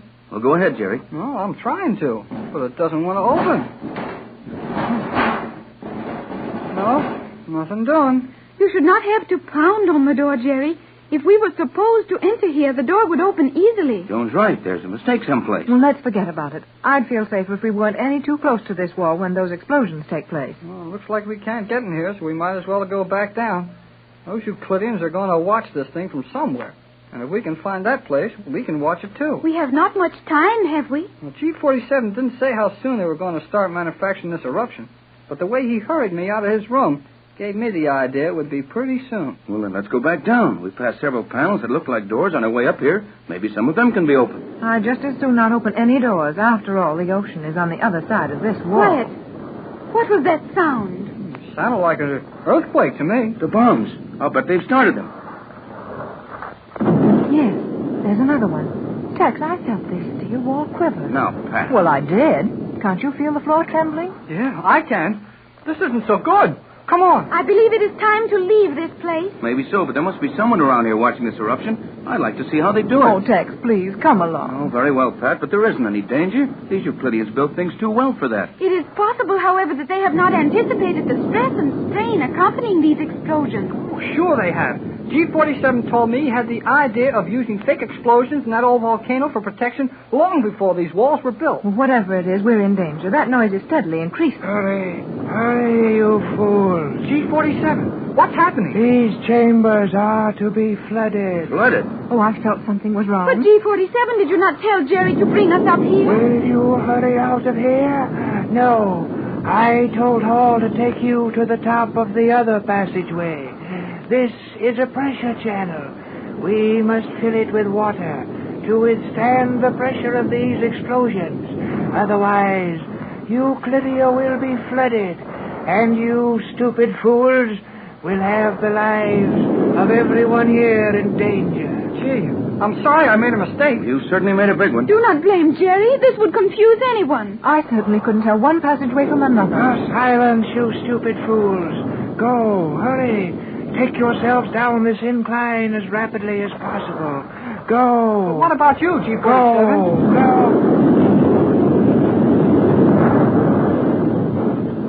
Come on, everybody. We'd better move faster than this. G47 has gone back into that upper chamber. What if he's caught in there and can't get out? I guess he's too smart for that. G47 would think only of saving the colony. He would make no effort to save his own life. He's just like that, all right. You three going down this ramp. I'll go back and see if I can help you. No, Tex, don't be foolish. Why should you try to save that man's life? Our lives wouldn't be worth much without him. You are right, Captain. All of our lives depend on G47. You're too late now. Run, everybody. That wall's going to cave in. Come on. Let's get out of here.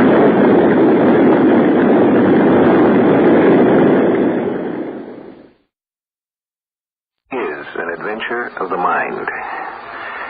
We don't know very much about the mind, a lot less than the psychologists pretend they do. In particular, we know very little about those peculiar qualities of mind that have made it possible for some individuals to see things at a great distance, either in space or in time. But these incidents have happened.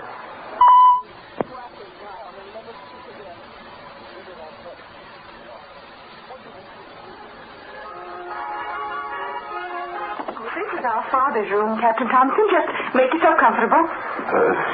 You let me know. Of course, the minute there's any news. Now, don't worry, your wife will be fine. Would you like a cup of coffee, Captain? You look rather worn out. No, thanks. Yes, I would like a cup, thanks. I haven't had time to eat since yesterday. Well, just sit down and I'll be right back with one.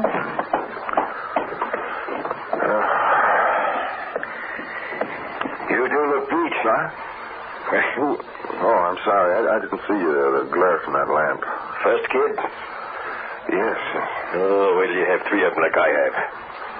I was out at the base, started for town here as soon as she phoned. She was leaving for the hospital, but it still takes 40 minutes to get in. You part of that rocket business? The space medicine experimental. Say, is that where they're using you guys as guinea pigs? I read they were even trying telepathy. I'm sorry, I can't talk about it. Oh, but I read it in the paper. No, I'm sorry, I still can't talk about it. Doesn't that doctor have anything to do but stand around and wait? I'm going to talk to him. Oh, relax, you can't do anything. Here, the doctors can do something, even the nurses can do something. Fathers can't do anything. You might as well get used to it. Yeah, I guess so. Why don't you try to get some sleep? Close your eyes and lean back. Might be hours yet. Yeah, maybe you're right. Oh. It's good to have my eyes closed. 28 hours. Tension, emotion. New technique. Here's a nice hot cup of coffee for you, Captain. Oh, he's conked out already. Maybe you just better let him sleep. No mental barrier. Future. He seems to be dreaming. I never saw a man look so worn out. Go back into the woods. No point in waking him. No, leave him be.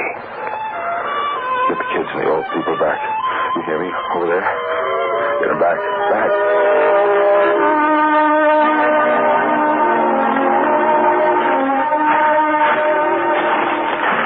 Over there by that brush pile. I seen him go down. There. What'd I tell you? Thompson. Holly, you hit one. What? It's me, Gladden, and Diego. Don't you know us? Hey, look what he's for, Diego. He must have run spank into a tree limb. Where am I? What's going on? Oh, he really gave himself a knock. Hey, let's see those woods again. You gotta get out of here. You got hard, Diego. Them bugs will be in here in 15 minutes. What? You just heard us hush up and go. There's no time to talk now.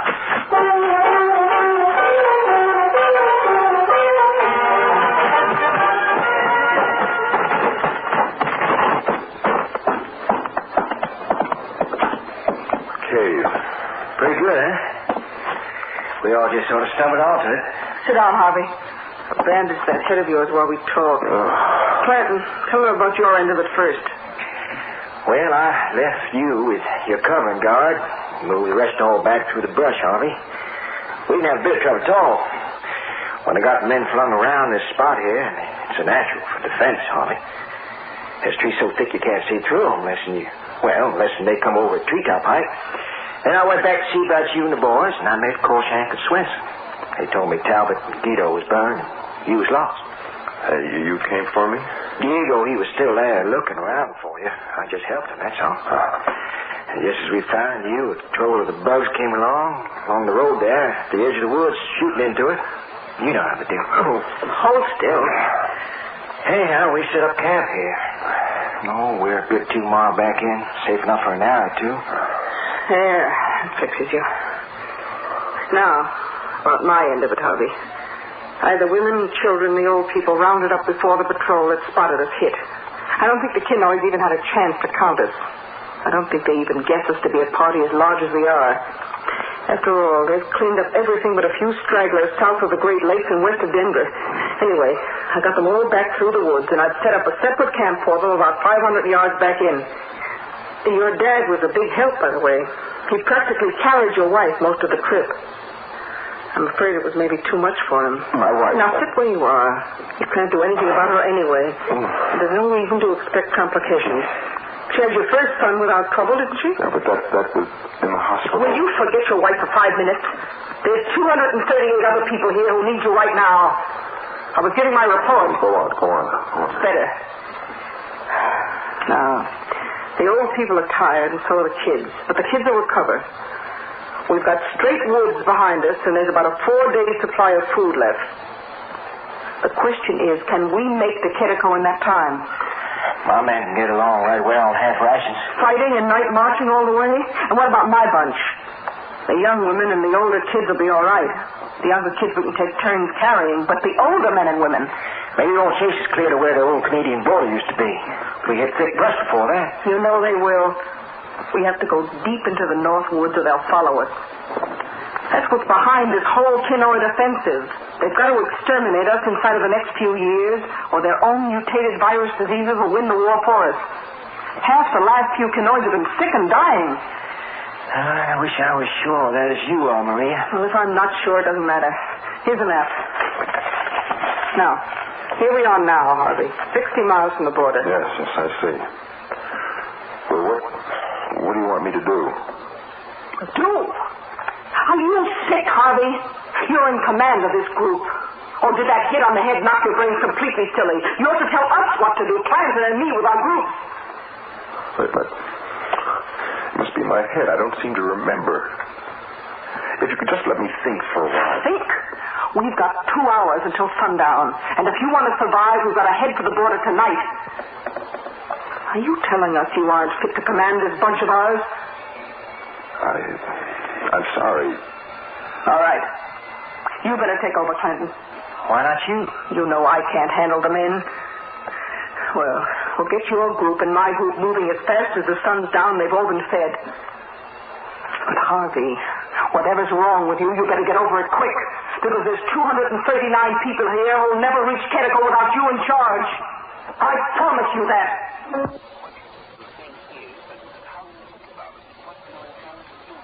I wish we could move the group by road or across farmland.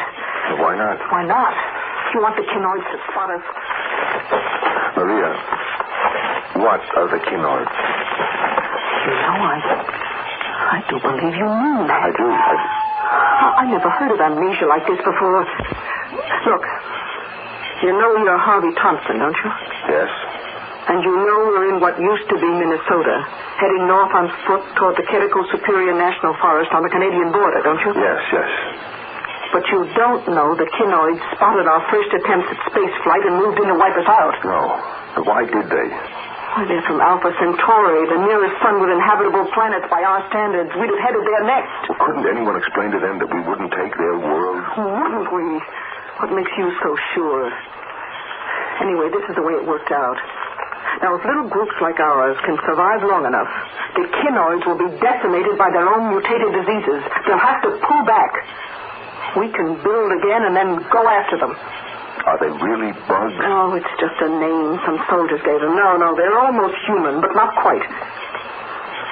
Now do you remember? I don't know. Harvey, I shouldn't tell you this, but I'm fond enough of you to want you whole and sensible again for your own sake, aside from... Aside from what, Maria? Aside from the fact that there's only one man in this group that all the rest will obey without question, and that's you. So far, Clanton and I haven't told anyone that you aren't still giving the orders. Now think about that, Harvey. Because if you can't pull us through to safety, nobody can. Remember that.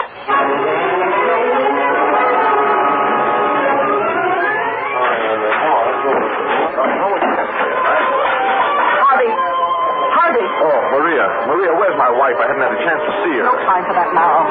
Clanton just came in. We're all ready for that council that you called. Council? Come along. These people can't know yet you're not directing them.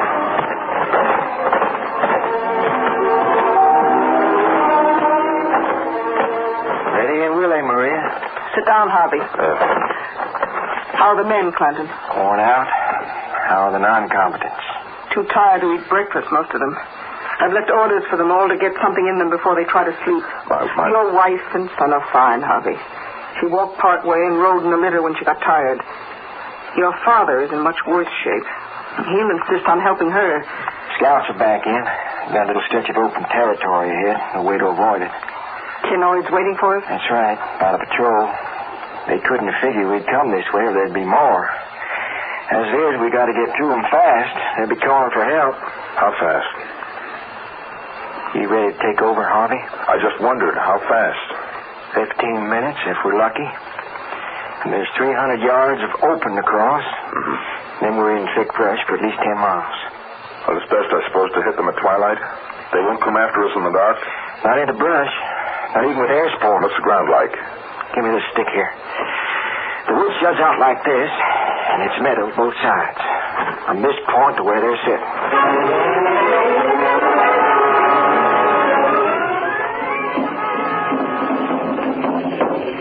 What's that drumming mean? Nothing.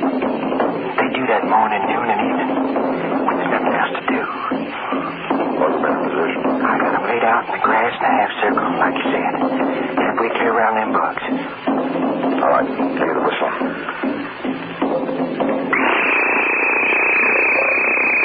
Close with them! Use your knife!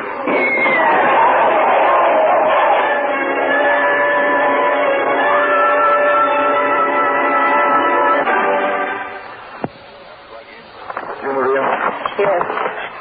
Clanton, would you mind letting us talk by ourselves for a minute? I want a private word with Harvey. All right with me. What is it? You have to move the group right away? Yes, why? Some of mine can't. Well, how bad are they? Pretty bad. They need a day or two of complete rest. Right now. We can't wait, Maria. We just can't. That's what I was afraid of. The Kinoids will be right at our backs at dawn. If they can keep after us and harry us, they'll wear us all down eventually. And we can't go on fighting for every little clearing. We've got to lose them now. But who is it? Which ones can't go on? Not the children, not my boy. No, not your wife or your boy or any of that group. They've all been worn down by this march, but they're young enough to bounce back. It's the old people that don't. The old? Yes. We've got 10 older women, 3 older men, including your father, Harvey. They can't go any farther. Well, not Dad. Well, he's in good shape for his age. That's just it. For his age. Under ordinary conditions, you don't notice how quickly an old person tires because they're always catching little rests. On a march like this, though... We can't just leave them. We can't... I'm sorry, Harvey. Their lives, or the rest of the group. And you're in command. But the Kinoids would find them before noon tomorrow, and old people with nothing to defend themselves with. The older people have sons and daughters in the group, too. They'd never stand for abandoning their parents. It's up to you. Harvey, I'm sorry. If you want me, I'll be over there with Clanton. No, I can't.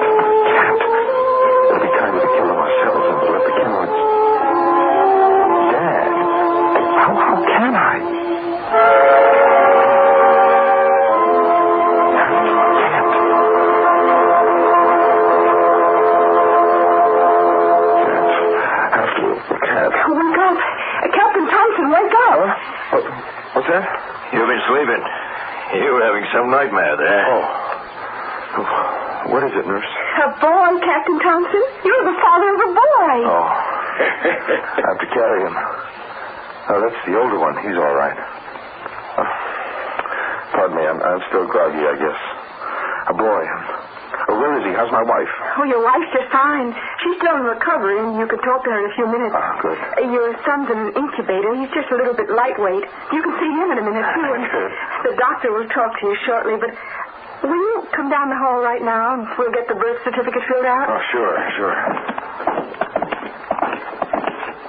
You can sit right there, Captain Thompson, on the side of the desk. Now, what name have you and your wife picked out for your son? Name? Let's see. Oh, yes, Harvey.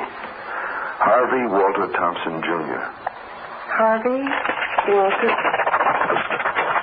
Captain Thompson? Yes?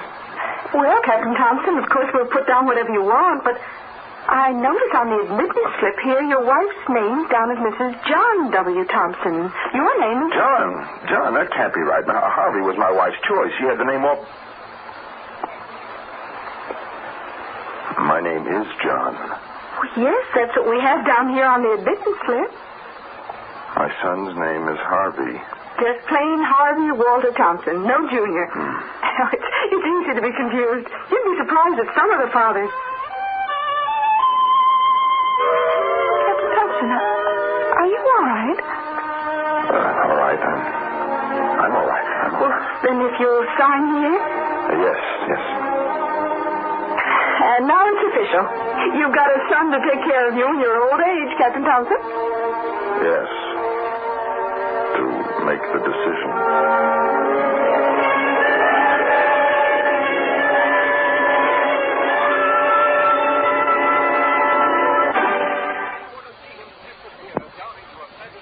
Are men first, scientists later.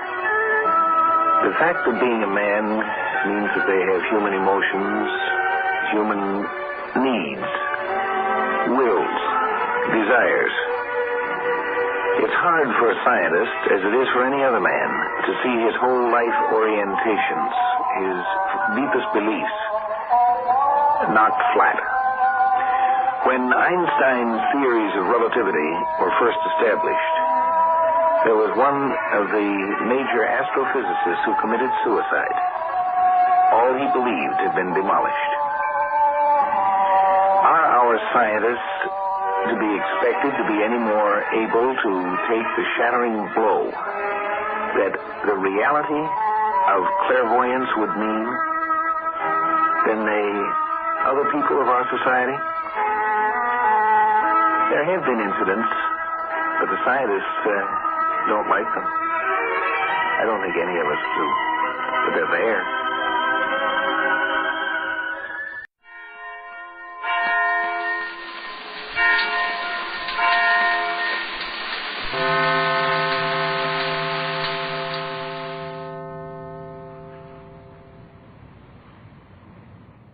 Presenting the transcription feature, Superman.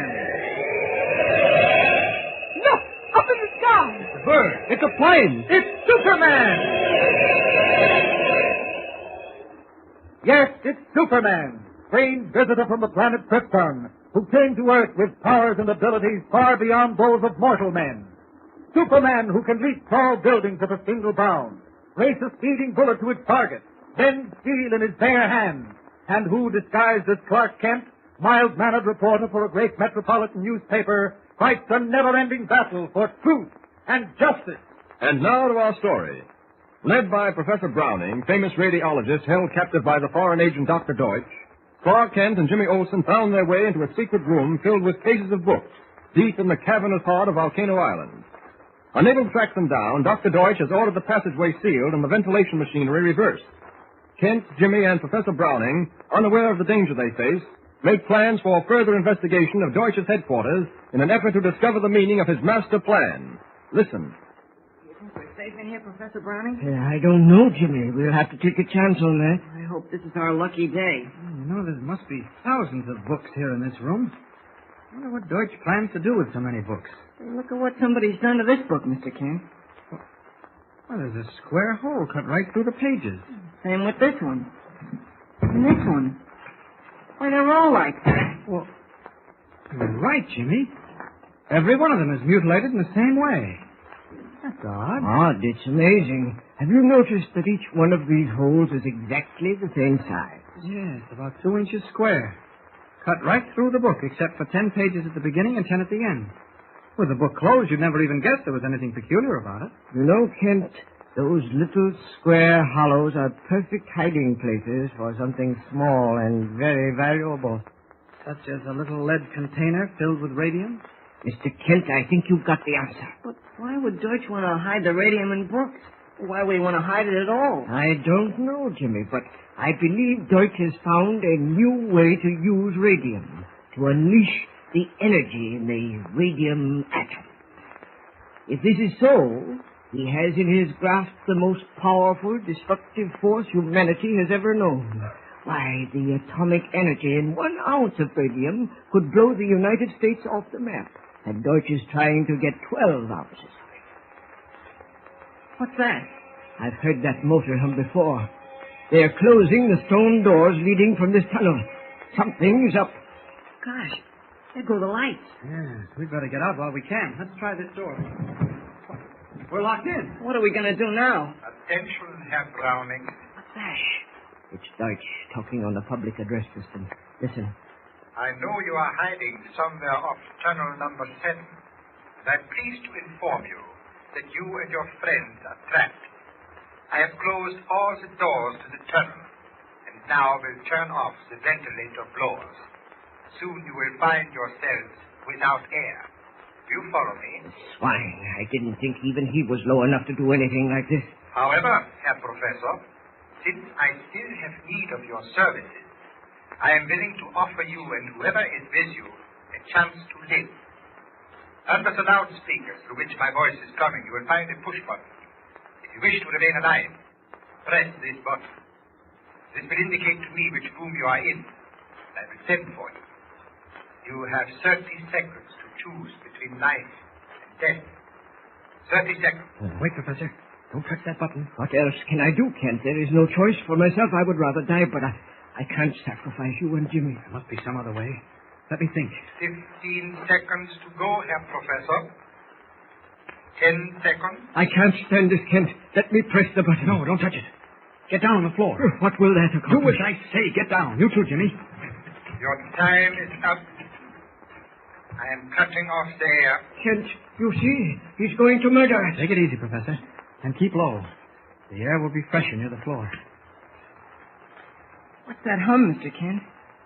Sounds like a ventilator blower. It is. But Deutsch probably has it running in reverse, drawing the good air off. It's getting close already. You all right, Jimmy? I don't know. My head feels light. Kent, you should have let me press the button. No air now. We are suffocating. Can't breathe.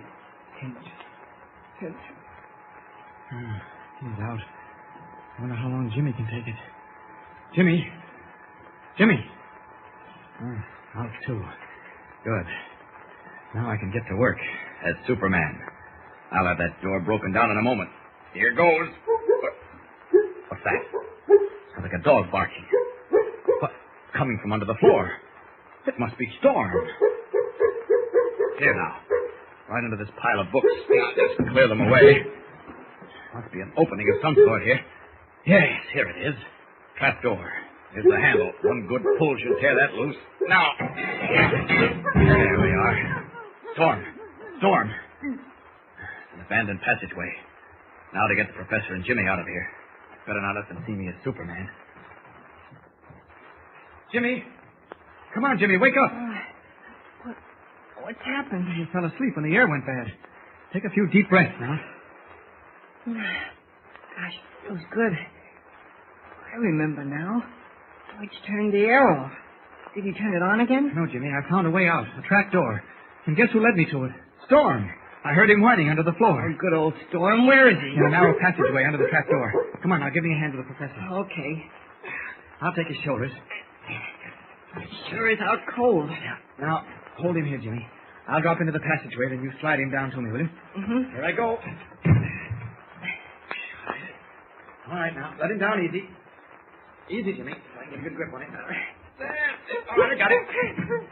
Okay, Jimmy. Let yourself down now. Hang on the edge and then let go. I'll catch you. Here I come. Look out. There you are. Oh, boy. Sure feels good to get out of that plane. Yeah. Professor, you all right? I think so, Ken. Oh, good. Now, this tunnel must be an abandoned entrance. Or maybe an emergency exit for Deutsch. Look, Mr. Kent. Yes? You can see the beach and the ocean from here. Sure, Jimmy.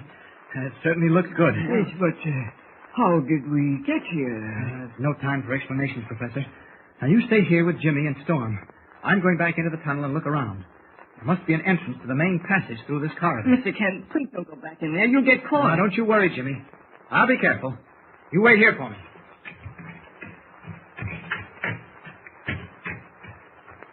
I'd like to sneak up on my friend Deutsch as Superman. Get some more information. Should be a passage linking up with Deutsch's private office. There's that ladder I noticed on our way out. I'll see where it leads to.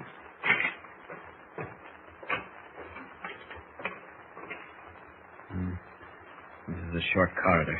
Dead end on both sides. Oh. Wait. Voices. Coming through this door, set into the side of the passage. Yes, and familiar voices. Deutsch and Hans. It's getting late, man. See if you can take contact with the other wavelength. I will try, Herr Doctor. Ahead. Here. On the earphones, Herr Doctor. Quickly, give them to me. This should be interesting. Hello? Hello? Yeah, this is Deutsch. Yeah. Good. Now listen closely. You are to have the boat 10 miles out to sea, due west of the coast. I've only 2 men on board, so there will be no suspicion. We will dispatch a radio-controlled seaplane immediately with a shipment of books. Understand? Perfect. Right. Now quickly, Hans. Go to the hangar upstairs and load the plane for a takeoff immediately. Schnell machen. Jawohl, Herr Doktor. I go. Fire 2 shots when you're ready for me to send off the plane. Ja, Herr Doktor. So, the hangar is upstairs, eh? Oh, yes. See, a ladder leads up from here. Well, here's where we get off this island on that plane and kill 2 birds with 1 stone. Professor! Jimmy! Yes, what's up, Ken? Any luck, Mr. Kent? You bet. They're loading up a radio-controlled plane for a takeoff, and we're going to be in it. What? Come on now, follow me. Gosh, Mr. Kent, where's it going? We'll meet a boat offshore. All right, here's the iron ladder. Now, you go first, Professor. Then you, Jimmy. Be careful. All right, Jimmy, go ahead. That's it. Up you go. Look out of the way, Jimmy. Now, here we are. There's the door over there. Now, be very quiet. I'm going to open it very gently. Here, Jimmy. Look through the crack. What do you see? Jiminy, Mr. Kent. A man is getting ready to load some books into a plane. He's alone. Yes. It's Hans. Mr. Kent, look at that cliff wall. It's open like a huge door. Yes, the same opening we saw the plane disappear into when we landed on the island. All right, now. When I count 3, we make a dash for it. Overpower Hans and pile into that ship. Okay, I'm with you. I hope we make it. Ready now? 1, 2, 3.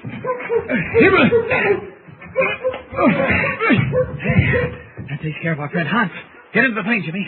All right, get in, Professor. Mr. Kent, he's conscious. Look out, he's going to shoot. There, that'll fix you. All right, come on, into the plane. Quick. I can't, Kent. I can't. The professor, he's wounded. All right, quick, Jimmy. I'll carry the professor. Hurry.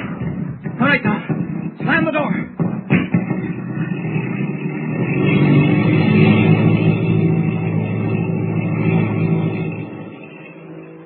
What will Kent and Jimmy find when the radio-controlled plane comes to rest near the boat?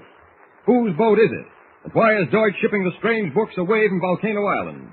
There are thrills ahead, thrills and excitement. Be sure to listen in. Don't forget, tune in again for the next thrilling episode with Superman. Look, up in the sky. It's a bird. It's a plane. It's Superman. Superman is a copyrighted feature appearing in Action Comics magazine. Presenting the transcription feature, Superman! Look! Up in the sky! It's a bird. It's a plane. It's Superman! Yes, it's Superman, strange visitor from the planet Krypton, who came to Earth with powers and abilities far beyond those of mortal men. Superman who can leap tall buildings at a single bound, race a speeding bullet to its target, bend steel in his bare hands, and who, disguised as Clark Kent, mild-mannered reporter for a great metropolitan newspaper, fights a never-ending battle for truth and justice. And now to our story. Roaring out to sea in one of Dr. Deutsch's radio-controlled seaplanes, Clark Kent, Jimmy, and Jimmy's dog Storm have finally managed to escape from mysterious Volcano Island. Professor Browning, whom Deutsch had brutally forced to operate his radium plant, is in the plane with them, almost unconscious from the bullet wound he received during the struggle for possession of the plane. The plane they are on is headed for a boat waiting 10 miles off the coast, a boat mysteriously ordered by Deutsch. As the giant ship hurtles through the sky, Kent wonders what will be waiting for them. Listen. Gosh, Mr. Kent, it'll be dark soon, and we've been flying a long time. Do you think we're almost there? I think so, Jimmy. You better go back into the rear compartment and see how the professor's getting along. I'll watch for the boat. Okay, Mr. Kent. Professor Browning seems awfully restless, coughing and mumbling in his sleep. Well, he's had a tough time with it. I hope we can get him to the mainland soon. Too bad we can't even make the professor comfortable. There aren't even enough seats in this ship. Well, this is a cargo plane. It's not designed to carry passengers. Deutsch probably never used it for anything but ship as radium. 12 ounces? I could carry that in my pocket. Oh, no, you couldn't. Radium is packed in quarter grams. You know, it's powerful stuff. It can only be carried in lead cylinders, and if Deutsch put one cylinder in a book, well, that makes a lot of books. I wonder why Deutsch hasn't turned this plane around, Mr. Kent. Hans must have gotten to him by this time. It'd be a simple matter for him to turn it around and bring it back to the island. Gosh, why hasn't he done it? I'm not sure. I've been thinking about that, even though I didn't mention it to you. I've got a hunch he's radioed the boat to take care of us when we land. What do we do, Mr. Kent? I don't know yet, Jim. We just have to sit tight and trust to luck. Oh, what is it, Storm? Oh, look, Mr. Kent. The professor's up. Professor, you're wounded. Lie down. Yeah. Leave me alone, Dyke. Leave me alone. Radium, pounds of it, that's what you want. Pounds of radium. Professor! Don't touch me, Dyke. Don't. Please, Professor, lie down. Dungeon. Must get out. Got it. Mr. Kent, he collapsed. Stay here, Jimmy. Hold Storm, will you? How is he, Mr. Kent? Well, he's not suffering anymore. You mean... Yes, Jim. It's better that way. Much better. Poor old man. I kind of liked him. Yeah, so did I. What's that down below? The lights of a boat. Do you think that's the one? Must be. We're starting to slow down and circle for a landing. Well, now for the fireworks. Gosh, do you think they know we're on this plane? Can't tell yet. We'll find out in a few minutes. What do we do? Give them a good fight? No, Jimmy. Let them take us aboard. Maybe they'll sail us to the mainland. Then we'll have half a chance anyway. All right, brace yourself, Jimmy. We'll hit the water any minute. Okay. Come here, Storm. Let me hold you.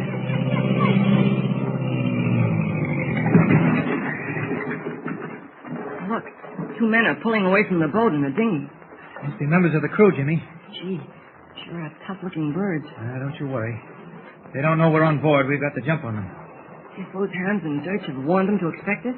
Somehow I don't think so, Jim. The moon is bright enough so I can see from here they're not armed. If they're expecting to find anything except a cargo full of radium-loaded books, they carry guns. Gee, I hope you're right. All right, now listen carefully, Jimmy. We'll hide in this compartment in the tail of the plane. As soon as they both get in, we'll rush them. All right, come on now. Into this compartment. All right, keep her steady, Joe, while I climb up on the wing. I'll hand the stuff over to you. Okay. I got it. For the love of... Hey, something's fishy. What do you mean? The plane's clean empty.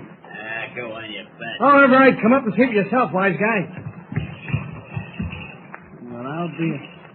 Hey, this don't make sense. It's supposed to be a load of books on Sure, same as the other times. What the? It's chancing a door. Look out, here he comes. Kick him in the teeth, Bill. Hey, don't you kick him. Look, it's a kid and a big guy. All right, try and stop this one, mister. Oh, get it. Look out behind you, Mr. Kent. All right.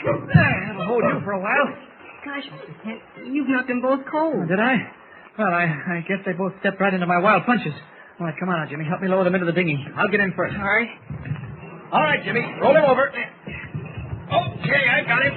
There. Now, next one. That's it. There now. Okay, come on, Jimmy. Jump for it. Storm's here with me. Here I come. Attaboy. Gosh, Mr. Kent, you're almost as strong as Superman. Oh, nonsense, Jimmy. Here, quickly, give me the oars. Here they are. Good thing it's dark.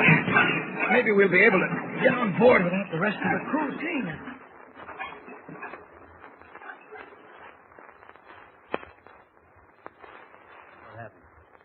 Where are we?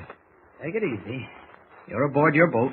Who are you, anyway? How'd you two get on that plane? That's none of your business. Now, just remember this.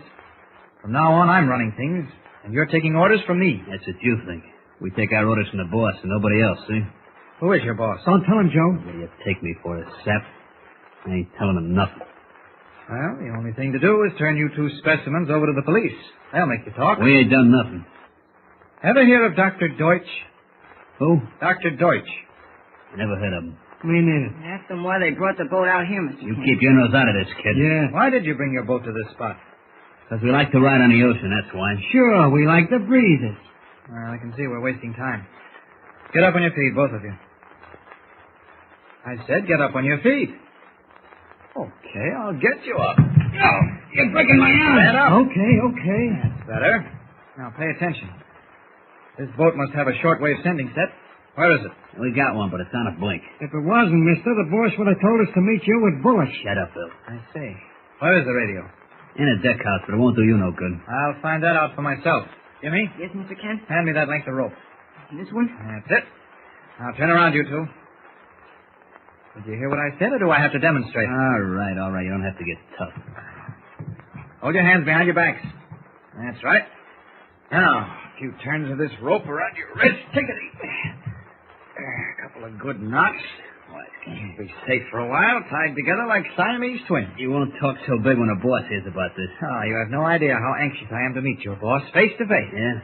But in the meantime, we'll have to content ourselves with your company. Now, march. Where are you taking them, Mr. Kent? We'll dump them in the stern compartment for the time being. I want to see whether I can get that radio working. If not, we'll run the boat to the naval base. What about poor Professor Browning on the plane? I'll take care of that. Don't worry, Jimmy. He'll get a decent burial. All right, start walking, gentlemen. And don't try any funny work. Through the deck house and into the stern compartment. I guess it's all right to leave Storm out here, isn't it, Mr. Kent? He's fast asleep over by the rail. Oh, sure. He'll be all right. All right, here we are. Open that door to the stern compartment, Jimmy. This looks comfortable enough. Step inside. Now, remember, both of you, don't get any bright ideas or you're liable to wind up with very bad headache. I'll see you later. Now, Jimmy, let's see about that shortwave set. I bet they were lying. I bet it worked. I don't think so, Jim. If it worked, Deutsch would have contacted them to tell them we were on our way. Now, here it is. Let's see now. This must be the power switch. There's a hum. Does that mean it works? No, it means there's power, but the sending apparatus may be out of order. Is that tube lit? No, I don't think so. But this one is. No. 4 of them are lit, and 2 aren't. That's the trouble, I guess. Well, then we can't send a message to the naval base, huh? I don't know. We may be able to send and not receive. I'll try it anyway. Calling the naval base. Calling the naval base.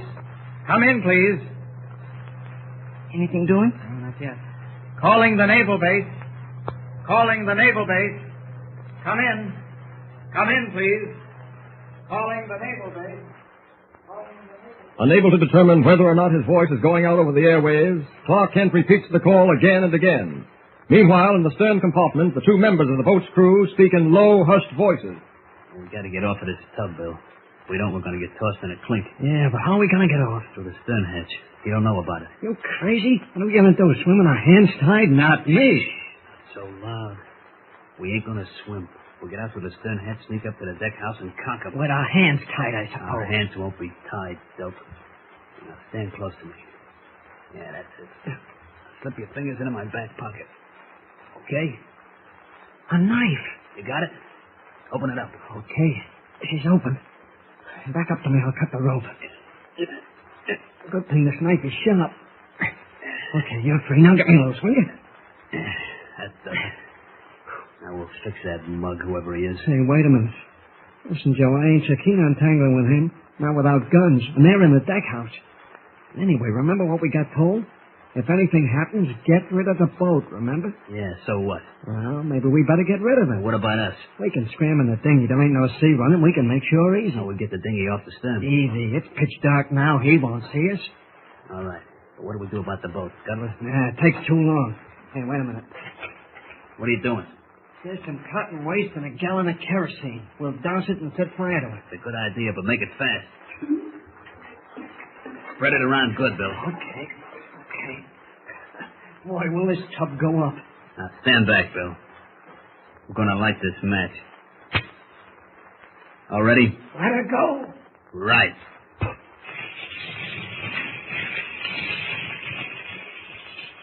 Fire at sea. Orange tongues of flame leaping from the stern compartment and eating their deadly way slowly but surely to the gas tanks on either side of the boat. Will Clark Kent and Jimmy discover the fire in time, or will it get beyond control and blow the boat into 1,000 pieces? What will happen? Don't forget, tune in again for the next thrilling episode with Superman. Look, up in the sky. It's a bird. It's a plane. It's Superman. Superman is a copyrighted feature appearing in Action Comics magazine.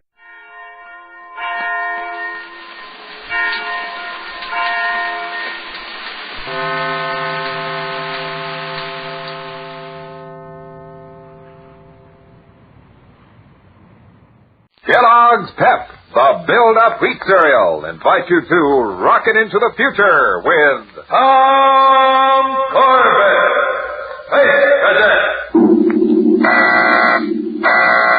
Stand by to raise ship. Blast off. -5, 4, 3, 2, 1, 0. Roaring rockets blast off to distant planets and far-flung stars, we take you to the age of the conquest of space with Tom Corbett, Space Cadet.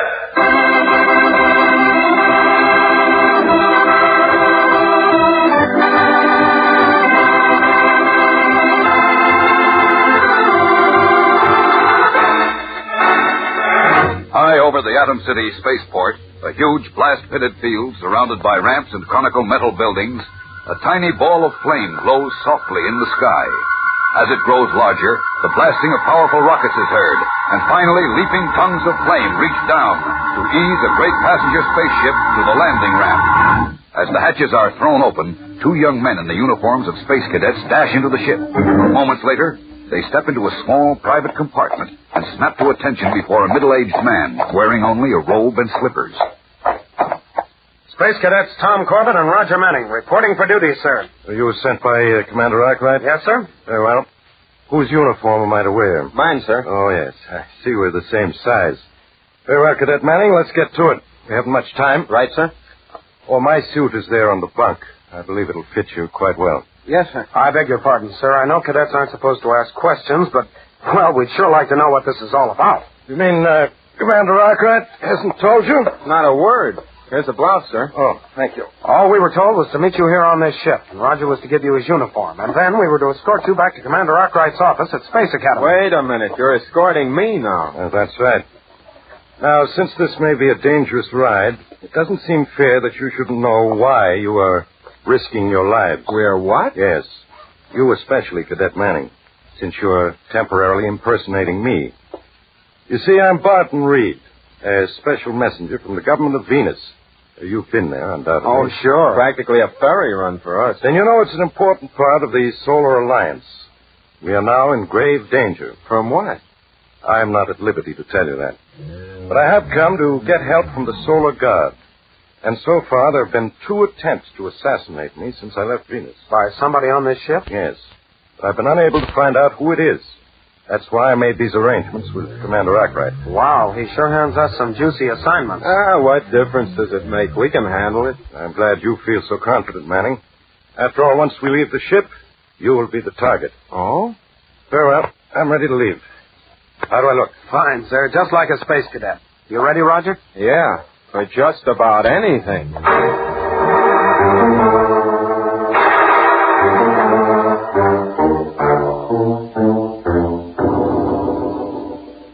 I don't understand it. Commander Arkwright said he'd be waiting for us right here in his office. Hey, look at this panel. It's smashed. The teleceiver is out of commission. What? Something's rotten at Space Academy. Yeah, Commander Arkwright missing. Now this. Roger, you stay here with Mr. Reed. Don't let him out of your sight. I'm going to Central Security and alert the guard. Don't let anybody in. I'll be right back.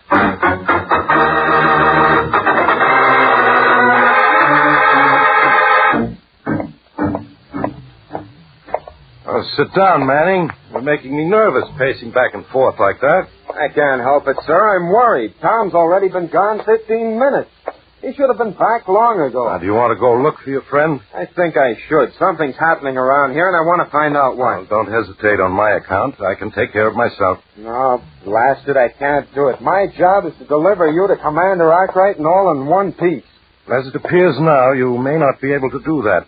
So I suggest you at least alert the guard. Yeah, I guess I'd better. But I'll only be gone a minute. In the meantime, don't let anybody in.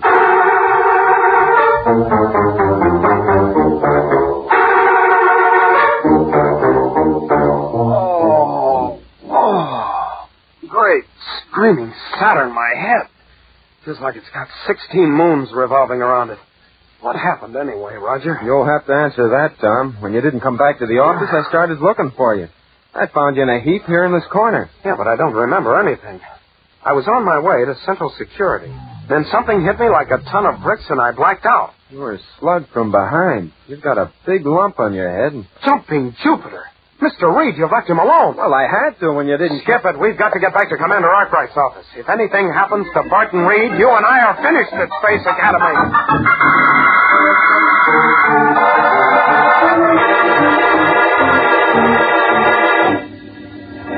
We're too late, Roger. Barton Reed is dead. He was blasted by a heat ray. A heat ray? But that's been outlawed for almost a century. It makes no difference when you're committing murder. Oh, brother, are we in a spot now? We were supposed to guard him, get him here alive. We might as well hand in our resignations right now. Listen, let's figure this out. You traded clothes with him, so you'd be the target. That sure didn't pan out. Which means the killer knew you and Reed made the switch. How could he? He must have been on the ship. Must have been close enough to see Reed in your uniform when we debarked. Maybe. And remember, Reed told us there were 2 attempts to assassinate him during the flight from Venus. All right, you don't have to spell it out for me. The killer was on that flight, but where is he now? It's a cinch we can't track down every name on that passenger manifest. Of course not. But since his job is done now, there'd be no reason for him to stay on Earth. He'd head straight back to Venus, wouldn't he? Yeah, he might at that. And if I remember right, the ship that brought Reed here is headed back into space tonight. Back to Venus. You want to go aboard her? Why not? Well, how can we do it? The written orders to meet Barton Reed, the ones Commander Arkwright gave us, they were general orders, giving us clearance wherever we wanted to go. Great jumping Jupiter. You want to use them? Why not? What can we lose now? Tom, my boy, you're getting more like me every day. Let me get a new uniform. We either catch a killer or a court-martial.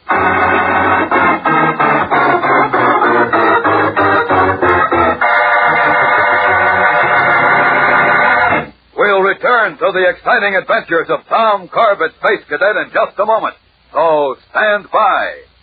Spaceman, if you want to be a good Space Cadet, you've got to know your ship. And that's why the cadets take special courses in spaceship maintenance. You know, I went down to the spaceport repair shop one day and got Tom Corbett to tell me all about it. Hi there. I'm changing a set of steering vanes in this rocket cruiser.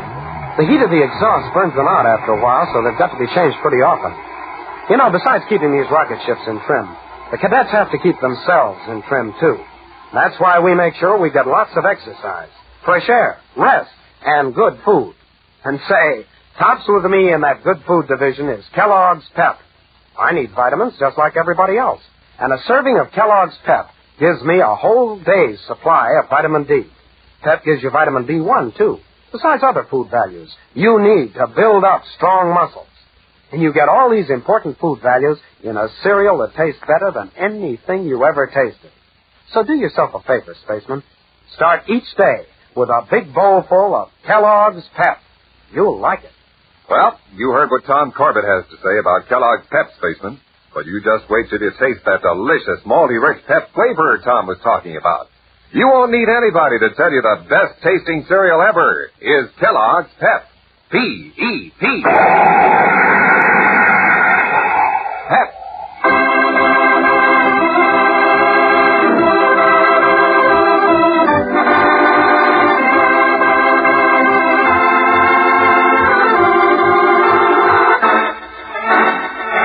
Assigned to escort Barton Reed, a special messenger from Venus to Space Academy, Tom Corbett and Roger Manning are tricked, and Reed is killed while under their charge. Taking a desperate chance, the cadets set out to find the actual killer. Now aboard a passenger spaceship bound for Titan, Tom meets Roger in their compartment. I just checked in with the captain on control deck, Roger. He okayed our credentials and our orders. That hurdle is over. We're on the right ship, aren't we? Yep, straight out to Venus with a stop at Luna. Good. Now, what about the passenger list? Well, I got that, too. Here. You've checked 3 names. Right. Each one of those 3 was a passenger on the flight that brought Reed to Earth. Alexandra Stone, compartment 3, B-deck. The woman in the case. Hey, that's for me. Cool your jets, son. This is a business trip. Yeah, monkey business. Let's see. Number 213, York Phillips, compartment 6, B-deck. And number 315 is Nelson Deegan, compartment 3, A-deck. With a name like that, he's got to be the space rat. Well, what happens next? We wait. I've asked the flight stewards to let every passenger know why we're aboard. I figure that should make our criminal come to us. Oh, sure, with a heat ray in his fist. Of all that space-happy ideas. Hey, somebody wants in. Maybe it's our man. Get ready for trouble. Come in. Excuse me. I'm looking for Space Cadets Corbett and Manning. You're looking at him. Oh. Well, my name is Nelson Deegan. A few minutes ago, I overheard one of the stewards mention the fact that you were looking for someone. A murderer, to be exact. What? How in blazes did they know? Roger, have you been shooting off your mouth again? Oh, me? Just as well that he did. I can help you. I believe the person you're looking for is aboard this ship. Yeah? Who is it? Alexandra Stone. That is the name you're going to give them, isn't it, Deegan? Hey, pipe the space doll, Tom. Pardon the intrusion. But I also overheard the stewardess, and I knew Deegan would try to accuse me. I see, and I suppose you want to return the compliment, Miss Stone. You will say Mr. Deegan committed the murder? Yes, and what's more, I can prove it. Well, thank you very much, both of you, but I'm afraid you can't help us. You see, we already know who killed Barton Reed. You what? How could you? I can't tell you any more than that. We'll be ready to make an arrest before we reach Venus. But why not take him now if you know? We need absolute proof, Miss Stone. There's a security agent on the spaceship now getting it. So, thanks again, and if you don't mind, we have a lot more work to do. Oh, very well. You'll let me know as soon as you make the arrest, won't you? Oh, sure. You'll know, all right. Thank you. Now, Sherlock, would you mind telling me what that song and dance was about? Well, one of those 2 was lying. Just came here fishing, trying to find out how much we knew. Well, what about the other character that was on the passenger list, York Phillips? Oh, I'm not forgetting him. We'll probably hear from him sooner or later. Oh, getting stuffy in here, isn't it? Yeah. Crew must be doping off, not keeping any fresh air. Circulating. Makes me sleepy. Hey, you smell anything? No, can't say. Can't say what I do. Get tired all of a sudden. Gotta lie down. Get some sleep. Oh, no. Roger, snap out of it. Narco gas. Putting us to sleep. Roger.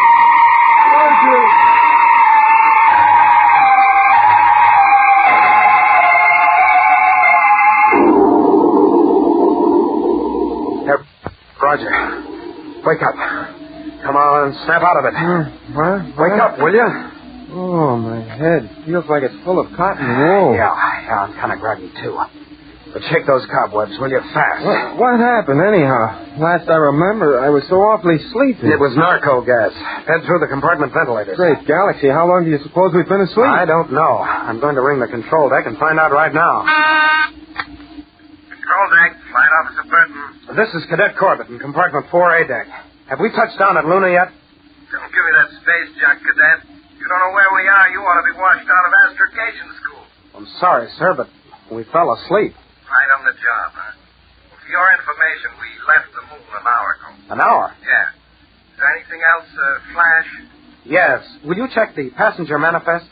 Did Alexandra Stone, York Phillips, or Nestor Deegan leave the ship at Luna? I thought it was your business to know. York Phillips left the ship. Oh, thank you. Well, it looks like Phillips is our man. He fed us the gas and beat it. Yeah, but we've still got to get him before he loses himself on Luna or transfers into another ship. And how are we going to do that? Jump out of the airlock and swim for it? No, we're going to borrow the jet boat and head for Luna.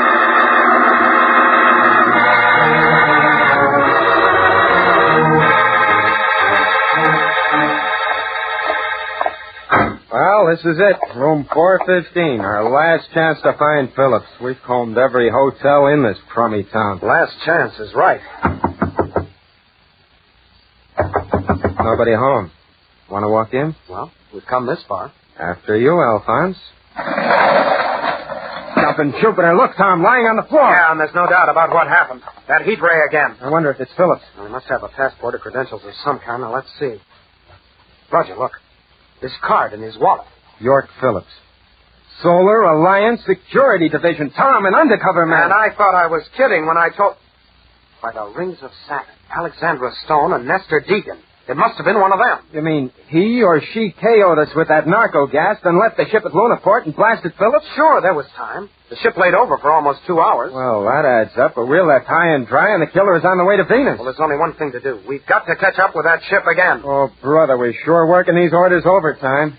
Let's see if we can thumb a ride at the Solar Guard destroyer base.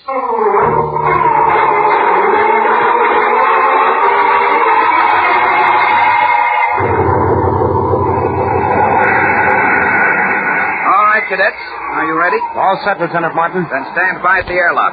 We're ready to couple on to the passenger spaceship. The skipper's waiting to take you aboard. Thanks for slamming us out of here so fast, sir. You were really burning those jets. Oh, it's not difficult to catch one of those passenger ships. Ready at the airlock now. Remember, you will hear a steady series of signals until the pressure equalizes. Then you can cross over to the other ship. And spaceman's luck to you, boys.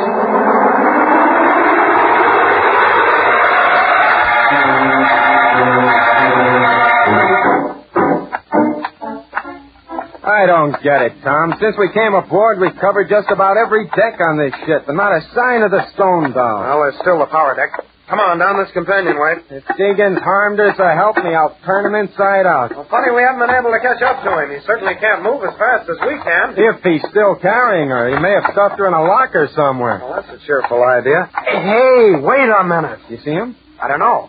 But that locker down there, it's partly open. So what? Lockers are supposed to be secured during flight, or everything will come flying out during acceleration or deceleration. Come on, we better check it.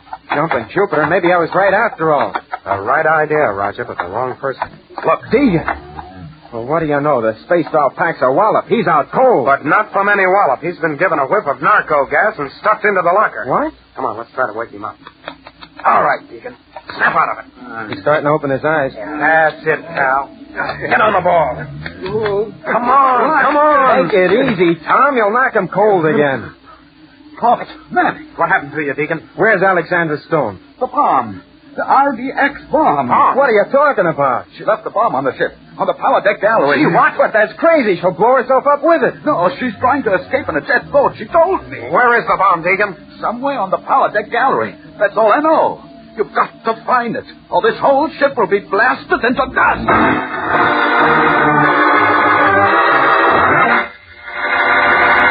We'll return to the exciting adventures of Tom Corbett, Space Cadet, in just a moment. So stand by. Spaceman, if you want to start out tomorrow morning with a whistle and a smile, you just hustle on down to the breakfast table and do what the Space Cadets do.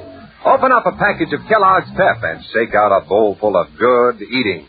You say, Jumping Jupiter, this is a real spaceman cereal. And you won't be wrong either, because the Space Cadets go for Kellogg's Pep in a big way. You know, besides being a top-notcher for flavor, Kellogg's Pep gives you plenty of fuel for a real energy send-off in the morning. When you rocket off to school or out to play, Kellogg's Pep helps you to travel at full space speed. Pep gives you the help of vitamin D and vitamin B1, too. And you get other important food values. Food values that help you to build up strong bones, strong teeth, strong muscle. Ask your mom to set you up with Kellogg's Pep every morning. Then you'll be starting out like Tom, Astro, and Roger. And whether you're heading out to Saturn's rings or down to school for a ball game with your pals, you'll be on the ball all the way with Kellogg's Pep. P-E-P. Pep.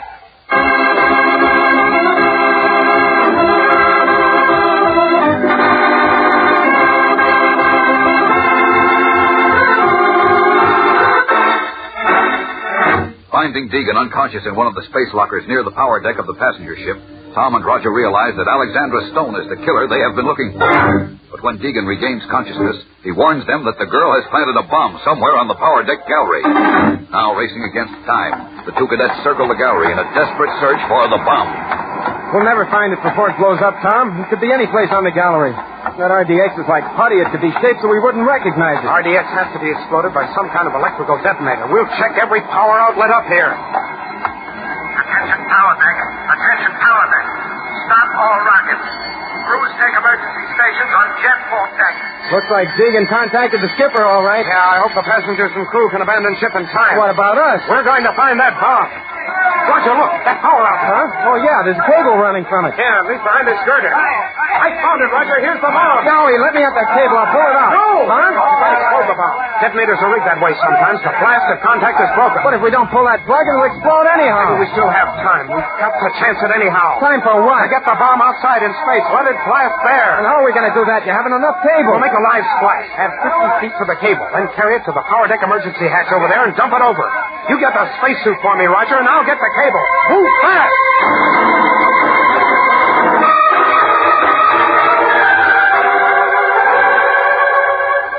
How are you doing, Tom? Be all set as soon as I make this last connection. There. Okay, now. Pull the plug on the short length of cable. You sure this will work? I've plugged the long length in the power outlet in the airlock and hooked it to the detonator terminals. It should work. Go on. Okay. It worked. The bomb is still alive. Well, we won't be for long. Let's get it outside of the ship. Okay. Give me that spacesuit. Oh, no. Here's where I take over, Junior. Now, look, Roger. You look, Tom. See? Suit's on already, and here goes a helmet. Now, hand me that bomb. Okay, pal. And spaceman's locked.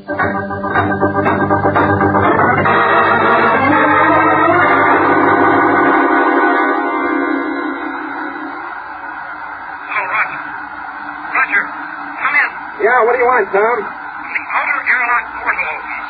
Just push the bomb out into space. It'll drift to the end of the cable. Okay, I got you. But I sure wish the pressure in here would equalize. I don't like the idea of holding a live bomb in my hand. Can't say I blame you, pal. Okay, pressure's equal. The outer portal's opening. Push out the bomb. Wait. Here it goes. Now, close the portal. Right. Roger. Come in. Roger.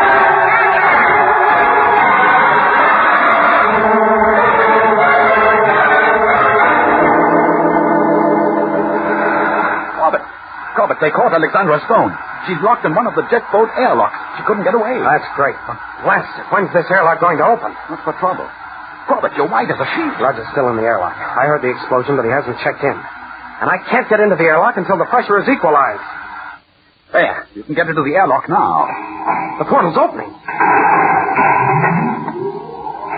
Hiya, Junior. Roger, you okay? Sure, you weren't worried, were you? The bomb exploded clear of the ship. No damage at all. Except to my nerve. Now, let's get after that Stone doll. We don't have to, Roger. She's a prisoner in the jet boat airlock. Well, and all our worries are over. Not yet, Roger. We still have to find out why Barton Reed was murdered and what's happening on Venus. Oh, great. More trouble. We stick out our necks again. What's the matter, Roger? You worried? Oh, you don't want to live forever, do you? That's just the trouble. The way you operate, I won't get the chance.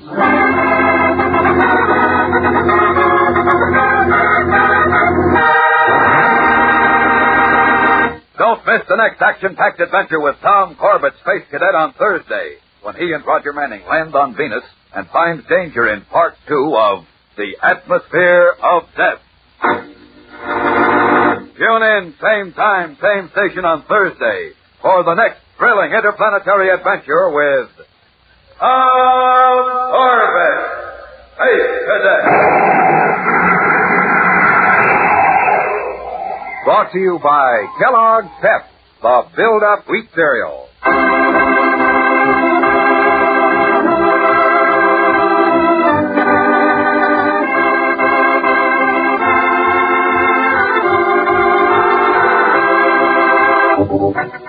Tom Corbett, Space Cadet, starring Frankie Thomas, can also be seen on television and appears in the comic sections of many of America's leading newspapers. Look for it daily and in weekend editions. Featured in today's cast are Jan Merlin, Peter Capell, Maurice Tarplin, and Elspeth Eric. Today's program was written by Elwood Hoffman, directed by Drex Hines. Jackson Beck speaking. Kellogg's Raisin Bran, it has a secret. Kellogg's Raisin Bran, it has a secret. And what a secret! In Kellogg's Raisin Bran, the tasty raisins are dipped in honeycomb. That means plumper, more tender raisins, along with delicious golden crisp bran flakes. Both fruit and cereal all in one box. And no other raisin bran but Kellogg's gives you the tender goodness of raisins dipped in honeycomb. That's Kellogg's secret. So for your breakfast, make sure you get Kellogg's, because Kellogg's Raisin Bran, it has a secret.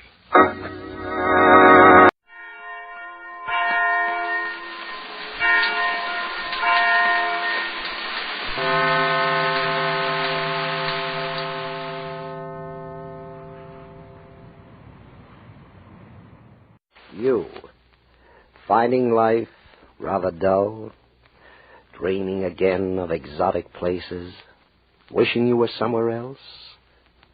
You, finding life rather dull, dreaming again of exotic places, wishing you were somewhere else? We offer you escape.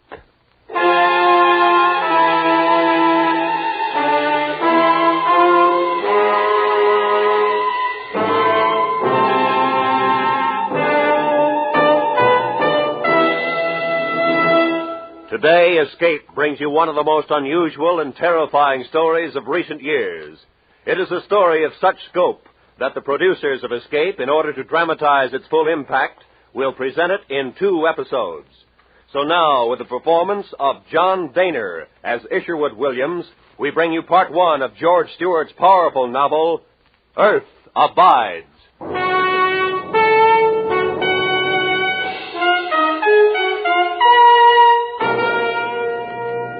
If a killing type of virus strain should suddenly arise by mutation, it could, because of the rapid transportation in which we indulge nowadays, be carried to the far corners of the earth and cause the death of millions of people.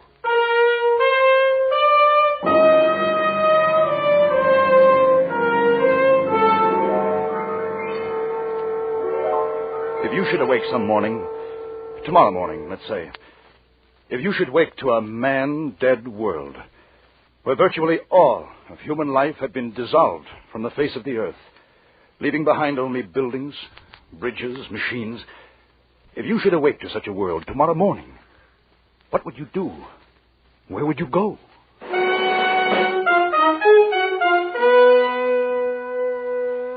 My name is Isherwood Williams. I was a student of ecology. I was in the Northern California wilderness gathering specimens of rock, plant, and animal life. I was alone, and had been for a month. Climbing up to a sharp ledge one day, I felt a sudden sharp pain in my extended right hand. I withdrew it under reflex and looked up, and there, a foot above my head, I saw him, a rattler, coiled, ready to strike again. Slowly, carefully, I lowered myself and began to suck the poison from the bite. I wrapped a handkerchief about my wrist, tourniquet style, and headed for my cabin. There, I broke open my snake bite outfit, cut a neat crisscross in my hand at the point of the wound, and applied the rubber suction pump. Then I lay down on my cot. I felt sick. Sick because of the poison. Sick because I was alone. I was weak. In a few moments, deep, warm blackness closed in about me. I don't know how long I was unconscious, but I was awakened by the door. Harry? Harry, look here. This one's still alive, I think. Hello. I'm glad you came. I'm sick. He's still alive, all right. Don't go near him. Come on, let's get out of here. No, wait. I'm sick. Come back. Why? Why did they leave me when they knew I was sick? What were they afraid of? I tried to stand. My knees were like sponge rubber. But finally, I was able to stumble to my chest of drawers. And then I saw the hammer, my rock hammer, resting on the top of the chest. And it suddenly became the most important thing in the world to me. If I can lift this hammer, I told myself, I will live. I wrapped my fingers about its handle, and I lifted it slowly, then let it down. I breathed a sigh of relief. I would live.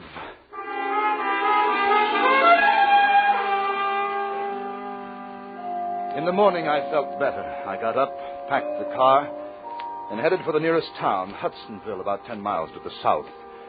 They'd take care of me in Hudsonville. Consider, if you will, the case of the rats that once inhabited Christmas Island, a small bit of tropical verdure some 200 miles south of Java. In 1903, a new disease sprang up.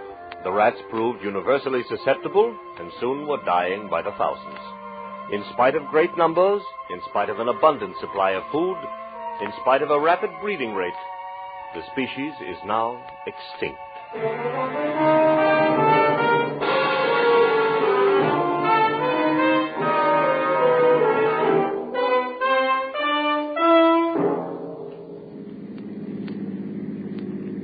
Hudsonville. The familiar houses, stores, taverns, but no one on the streets. The hen scratched quietly in the dust. A lonely dog was howling somewhere.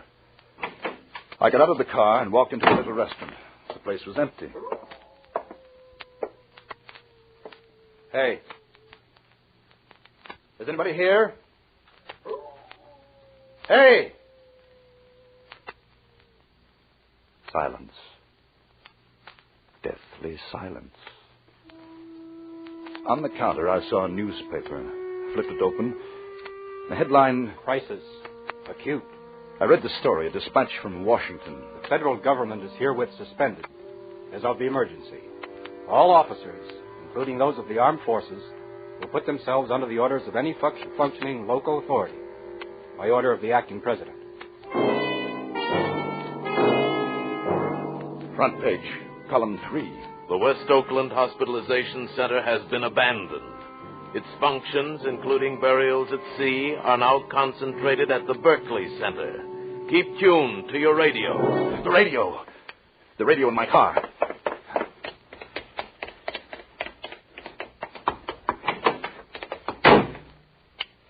I turned the dial to the most powerful station in the vicinity. Static. Nothing but static. Desperately, I twisted it from one end of the band to the other, praying for a human voice, a bar of music, anything. There wasn't a single radio station still in operation. The horn. Someone will hear the horn.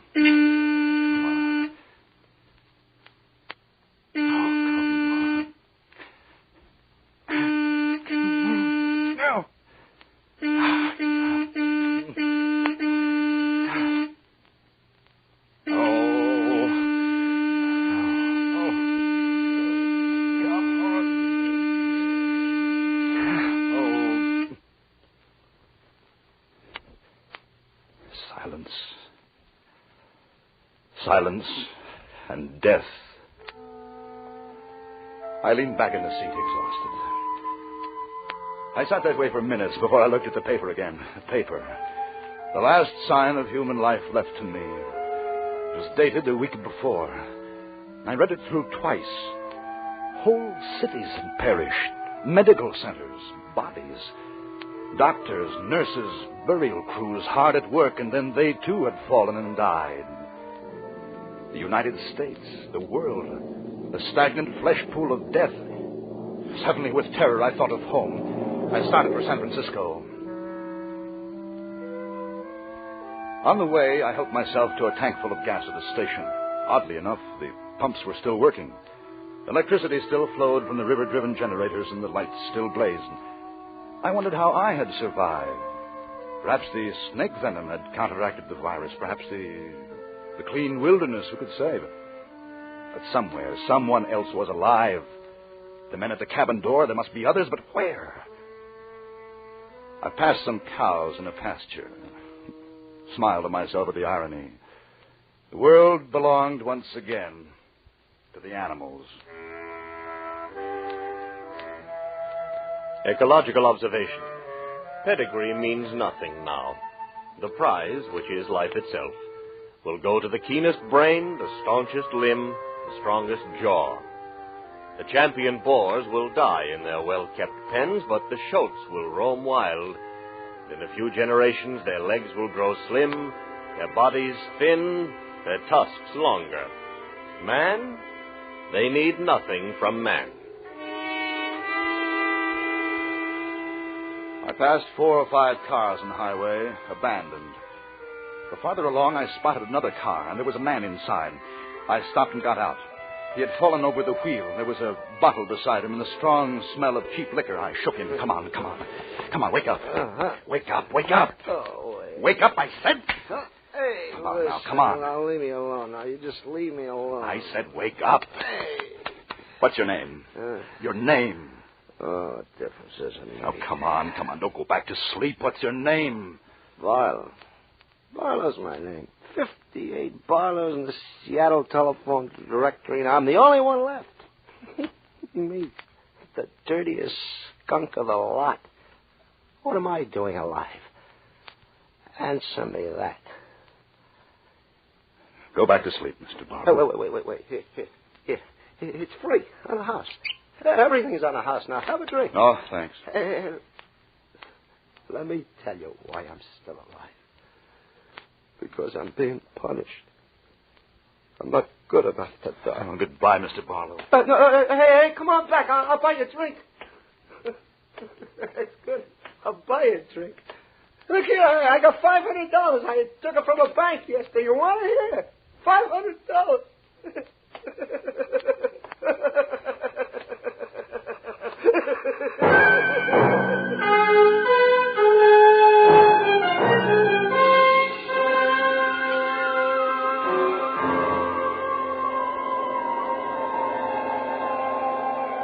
San Francisco.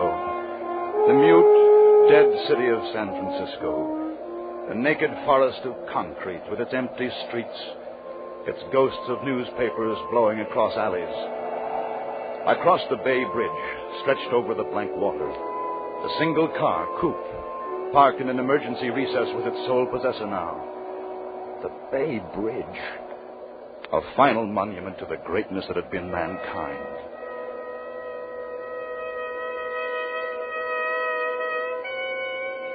I drove the familiar route toward home, turned right at San Lupo Drive, pulled up in front of the house. I walked up the stairs, took out my key, opened the door. A strange odor of must and stale food blew out at me.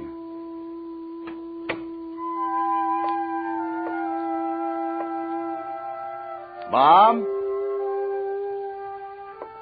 Dad? Mom!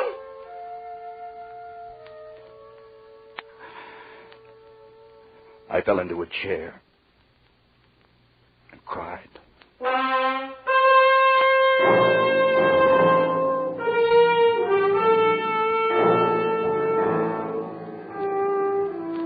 Observation.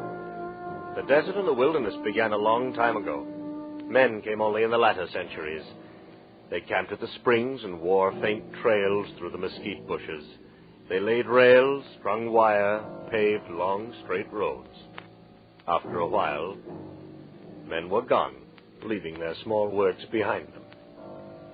In 1,000 years, at a conservative estimate, man will be a forgotten stone in the jungle.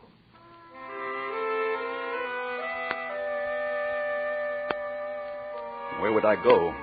I had no idea. I only knew I had to keep going. Change of place was my only comfort now, the only way I had of convincing myself that there was still life in the world. The snake bite began to hurt again. It felt good, some small sign of living flesh. I left San Francisco and started across what had once been the United States, Route 66, through the giant Southwest. The towns, the empty, dead towns, the dust-blown, silent towns passed me by, one after another. Kingman, Flagstaff, Albuquerque, Oklahoma City. Just outside Guthrie, I saw a Negro tending his garden as if nothing had happened. He was afraid. He waved me on with a shotgun. In Tulsa, the sprinklers were still going in the park. I stopped. In Fayetteville, Arkansas, I heard music. It came from a little bar, neon lit, spitting its bright invitation to the empty street. I took my hammer and went inside. The bottles were stacked neatly, bar rag over the rack, and a broken jukebox, blazing in blues and reds, singing its song to the vacant, varnished tables. And you just want to jump up and Shut down up. like a carnival. Shut up. It's love. Shut up. There's a sparkle to me. Shut up! Shut up! Shut up! But you're soaring to where? Oh, but it's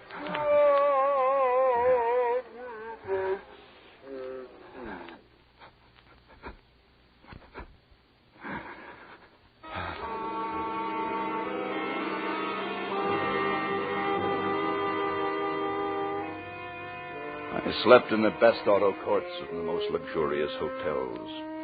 I slept and ate from the leavings of 150 million people. All the wealth of America had been bequeathed to me. All its wealth and its death.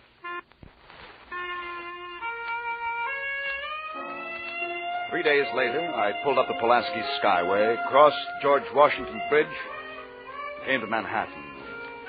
The splendid, slow-decaying corpse of Fifth Avenue, the sable mink in the windows, the silly traffic lights changing color at naked intersections.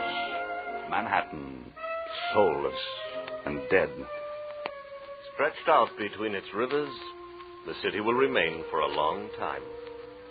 Stone and brick, concrete and asphalt, glass. Time deals gently with them. A window pane loosens, vibrates, breaks in a gusty wind. Lightning strikes, loosens the tiles of a cornice. The shade trees on the avenues die in their shallow pockets. Bats fly from the 59th floor. City dies slowly. In the afternoon, I saw smoke from a chimney in the Bronx. I drove to the house, a small house, and knocked on the door. I heard footsteps. When the door opened, I saw a little bald man with a broad smile, holding a handful of playing cards. Milt Carson. How do you do? Come on in. You're in time for supper. Well, thanks. I just ate. This is Mrs. Carson. How are you? Won't you sit down? Thanks. Where are you from? California. I had a relative there. We're just finishing a hand of gin. Say, look here. Isn't that a beauty? Oh, the television set? Yes. Yeah, it's beautiful. It's a combination radio, television set, radio player. I'll bet it even does the washing. It took us 2 days to get it up the steps from the radio store. I always wanted a set like that. Yes. But there's nothing on the air. Sir, always wanted a set like that. Jen, there you are. I owe you $10,000. Well, give it to me tomorrow. There's a busted window at the Chase National. All the money you want. I carry $50,000 with me all the time just to be on the safe side. Of course, you can't buy anything with it now, but sure feels nice to carry around. How about some salami? No, thanks. I just ate. Oh, yeah. Say, do you like canasta? Not much at cards. Oh, canasta I could teach you. It's simple, like rummy, but a little different. What I was wondering was, why don't you stay here? Got everything you'd want right here in the Bronx. Need a coat for the lady, break a window at I.J. Fox. You should see some of the diamonds I got Mrs. Carson at Tiffany's yesterday. Beauties. Hey, where are you going? I've got to get started. Well, where? There ain't no place to go. Lots of luck. Well, thanks, but I wish you could stay with us. No, thanks. Goodbye. Oh, the scavengers. How long would they last? Through the winter? And it was doubtful. There'd be no central heating. Even breaking furniture in the fireplace wouldn't keep them alive. They were like highly bred spaniels or Pekingese who walked the city's streets at the end of their leashes. They would die with the city a season or two later of pneumonia or accident. The Negro in Oklahoma with his heart to the land, he would survive. Milt Carson and his new wife? No. They were waiting for death at the card table.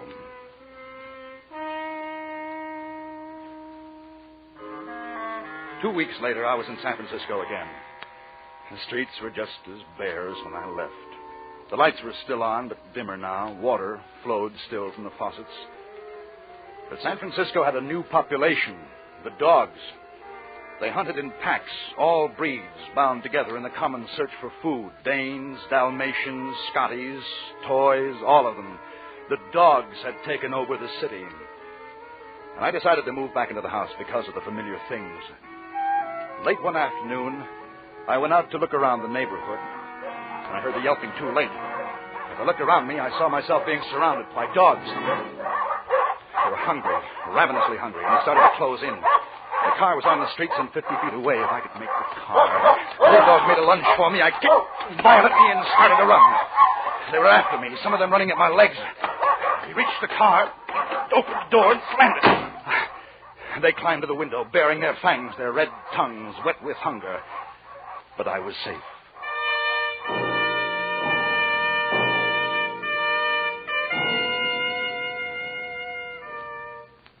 Then the night.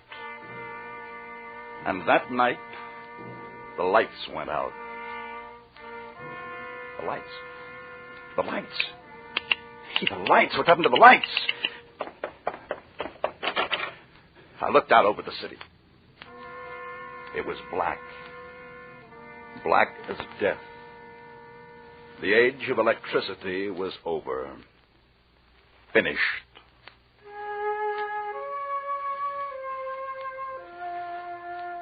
And there were candles. Mom kept them for ceremonial occasions in the buffet, and I found myself hoarding matches and flashlights, candles, piling them up in the corners. There was only night and day. Time had lost its meaning, and I had food and clothing. And then I had books to read. The Bible. And I read the Bible. Let him kiss me with the kisses of his mouth, for thy love is better than wine.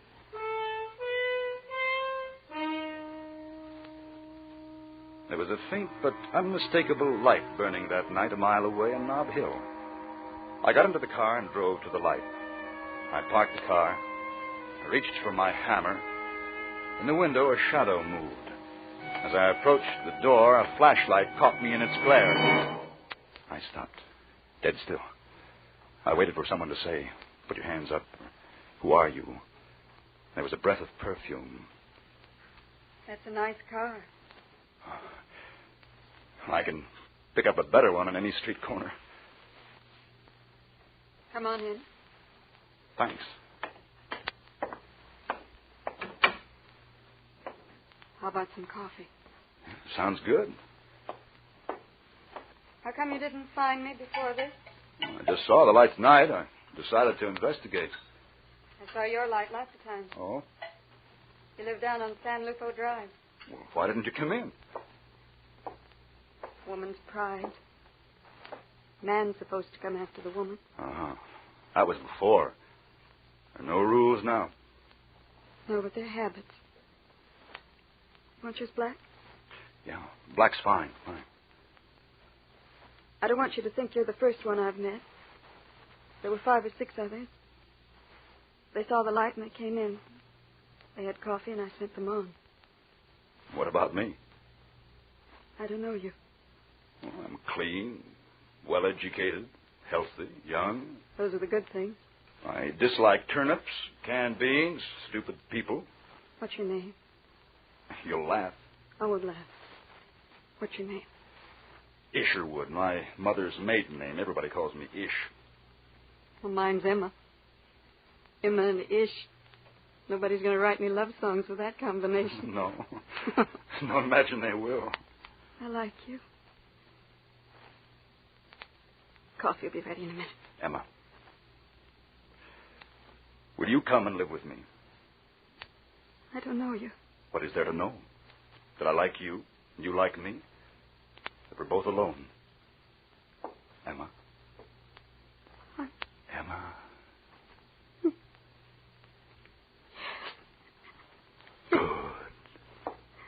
Ceremony. There ought to be some kind of ceremony. Have you a Bible? Bible? On the mantle. I've never used it. I just had it. Here. Give me your hand. Now, we shall be together always.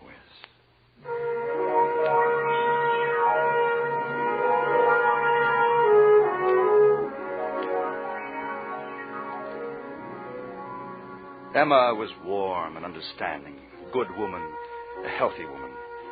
Soon there was a baby to be born. I had read some books, but I couldn't read enough. I stood by her during the night and tried to help. When the morning came, we had a son, the firstborn since the great disaster.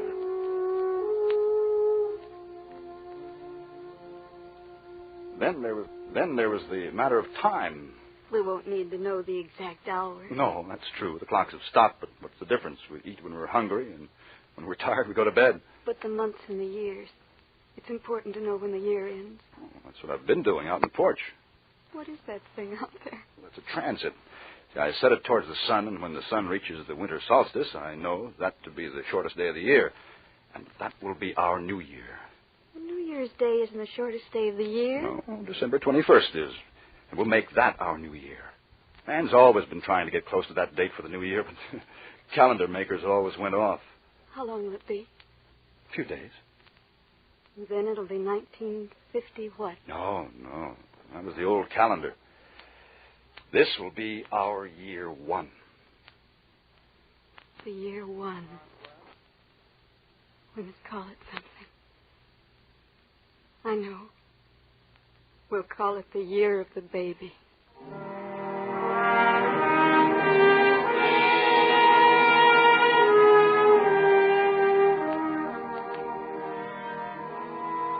The new life began around the simple problems of Emma, myself, and the baby.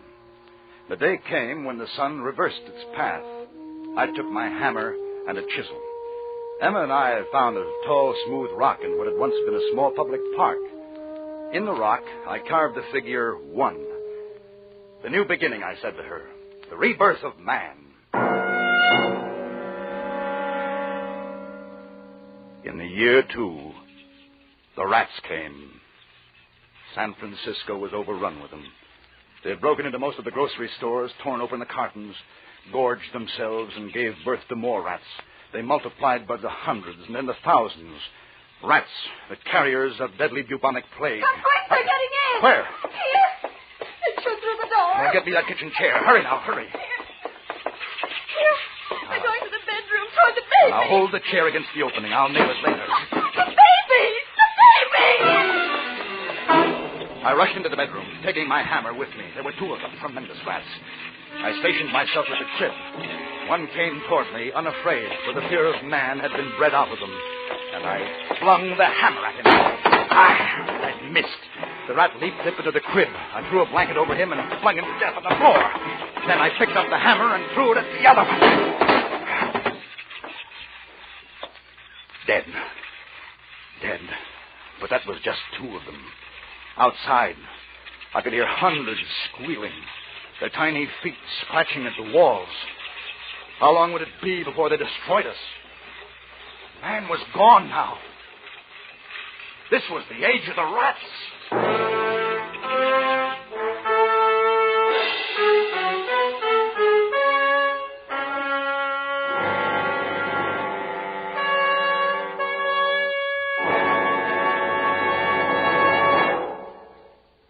Escape is produced and directed by Norman MacDonald. You have just heard part 1 of Earth Abides by George Stewart, specially adapted for Escape by David Ellis. John Daner was starred as Ish, with Larry Dobkin as Dr. Stanley, and Peggy Weber as M. Featured in the cast were Michael Ann Barrett, Parley Bear, Ron Brogan, Paul Freese, and Lou Krugman. The special music for Escape was arranged and played by Ivan Ditmars. Next week, Escape will bring you the second half of Earth Abides, truly one of the most gripping and terrifying novels of recent years.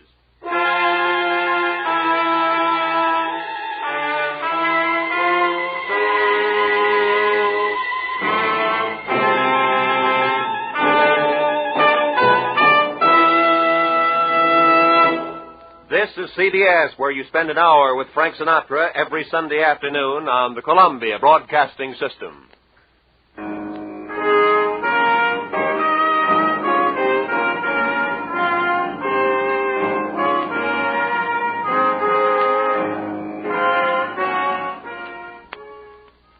You, finding life rather dull, dreaming again of exotic places, wishing you were somewhere else, we offer you Escape.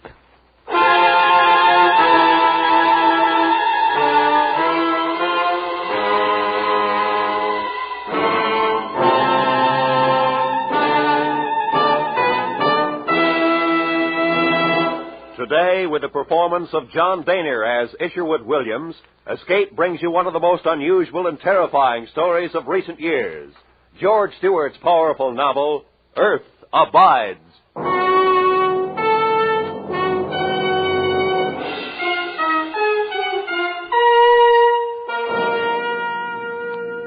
If you should awake some morning, tomorrow morning, let's say, if you should awake to a man-dead world where virtually all of human life had been destroyed from the face of the earth, leaving behind only buildings, bridges, machines, if you should awake to such a world tomorrow morning, what would you do?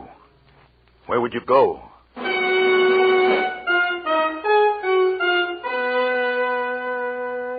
This is the year 3. My name is Isherwood Williams.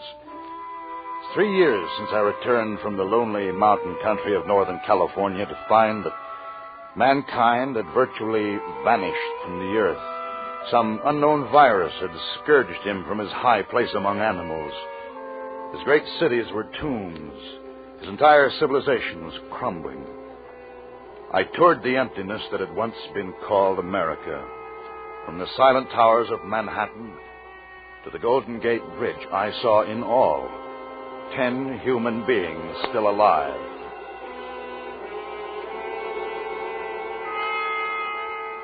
In the 4th month after my return to San Francisco, I saw a light on Nob Hill. It was there I found Em, who became my wife. Year 1, the baby. Year 2, we called the year of the rats. Now it was year 3. Em, the baby, and I were struggling for existence amid the fast decaying wealth of San Francisco. Oh! All right, now be careful. Careful, Em. Isn't it funny? It always makes me feel like I'm doing something wrong. What? Not breaking into the biggest food store on Market Street. Not wrong, Em. There's no private property anymore. This city, this grocery store, it's all ours now. But Ish, look. Look at this place. Yeah, the rats left their mark here, all right. There's the answer to their death. They ate all the food they could get at, then they ate each other. Oh, Ish, how horrible. It's a familiar pattern, Em. The species grows, dominates the earth for a short time, then dies. Now, come on. We'll take a look at the bottles and the canned goods. Ish, look, the labels are gone. They're eaten off. Yeah, well, we'll just have to try to guess at the contents by the shape of the can. Well, the bottles are easy. Here, look. Bottles of real lemon juice. Fine. This should be corned beef. Look at it all. Tons of it. We could live on just this forever. No, Em, we can't be scavengers forever. That's why the rats died. Em, we've got to grow things. We've got to bring something new into the world. Well, come on. Let's get some of this stuff home.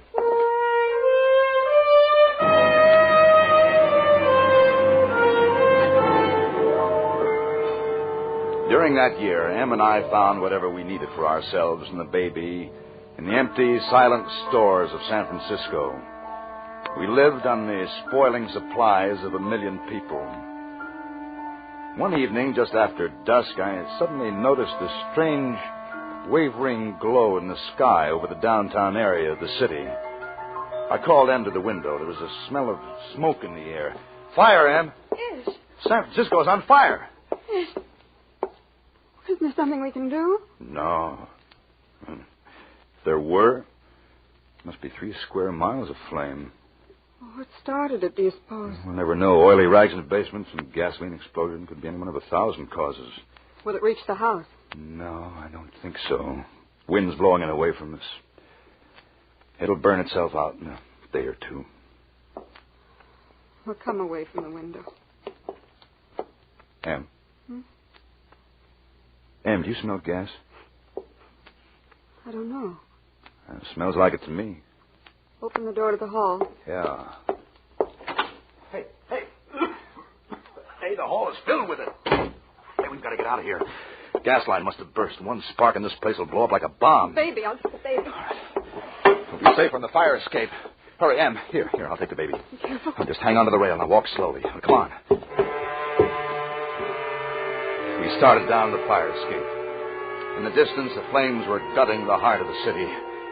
Parts of Chinatown were already gone. Kept going down the street level, and then we started running.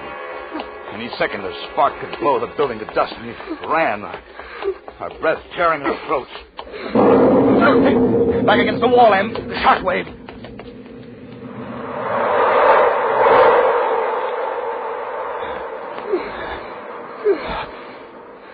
Em, you all right? Oh, my God.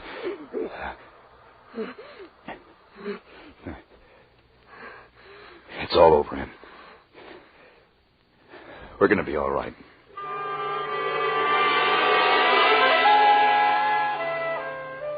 We moved to another section of town that had been spared by the fire. The days passed, days and the weeks. Em and I were growing tired of the canned foods and wanted some fresh vegetables and fruit. But we needed a car. One day, Em and I found a Jeep in a garage. In the storeroom, I found new tires to replace the rotted ones the Jeep had been standing on. Will it work? Well, after 2 years, hard to say. I'm no mechanic.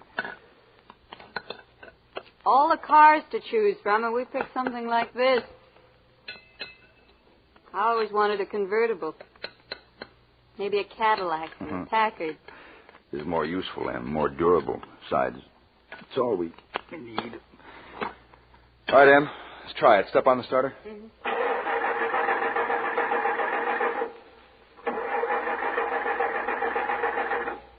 No. All right, now try it. Ooh, come on. Come on, start. Oh.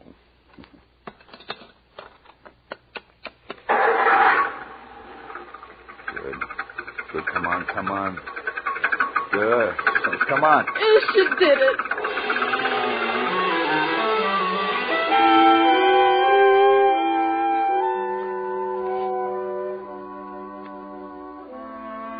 One night, several months later, Em shook me awake.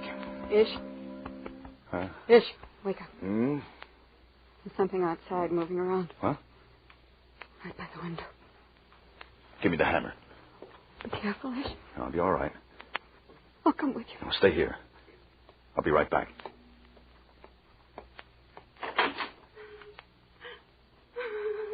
Who's there?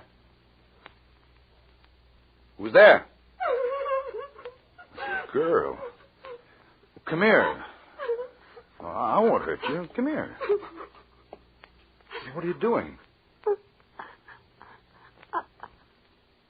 Eileen. My name is Eileen. Where are you from? Eileen. Hungry. Well, come on inside. Eileen. Oh, I've been looking all over for you. Eileen, where have you been? Okay, mister. You can put that hammer down. I ain't going to hurt you. Oh, sure. Sure, well, come on inside. Em, somebody's here. Just Eileen and me. She's my adopted daughter. About a year ago, I found her on Main Street in Los Angeles. She was starving. Can't forage for herself, Eileen can't, so I got to take care of her. She can't think so good. Well, how long you been here? About 2 days, wandering around the city. Nice city, this San Francisco. Wished I'd have visited here when it had people. Reckon I really could have had myself a time. I'll get you two something to eat. Well, that's mighty nice. Oh, by the way, I sure am an impolite cuss. If my name's Ezra, I don't believe I caught yours. Isherwood. This is M. Well, I'm happy to know you. Eileen, looks like we've met up with some real nice people.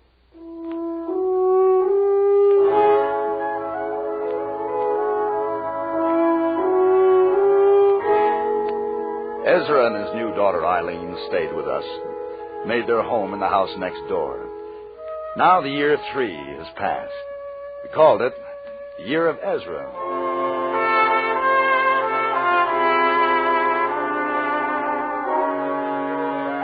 November, the year 4. A woman came a week ago. She had dark hair, dark eyes. She was alone. Ezra has taken her for his wife.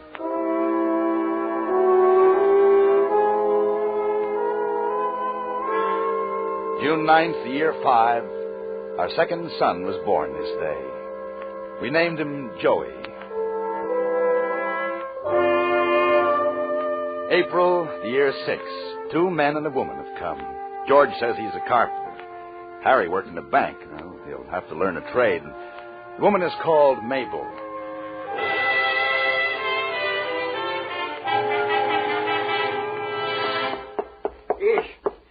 Ish, you better come with me. Well, what's the matter? The water. It stopped running in the faucets. Well, maybe it's just a broken pipe in your place. No, I checked, and it ain't just my place.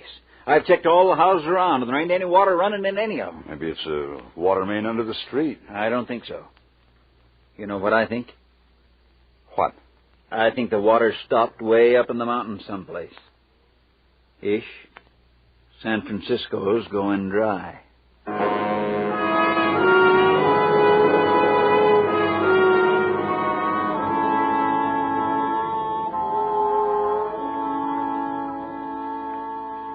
In 2 weeks, not a drop of rain. Ezra, we can't go on boiling the water forever. If we're going to live, we've got to get out of here. Yeah, but there's still all them canned goods. That's what's wrong, Ezra. We've been living off the old instead of building something new. Look, we've got to forget that water ran out of faucets and vegetables come in cans. We've got to start growing things ourselves. We will when the time comes, I reckon. You better come quick. What is it, Em? Eileen. What's the matter with her? She must have been drinking polluted water. Typhoid.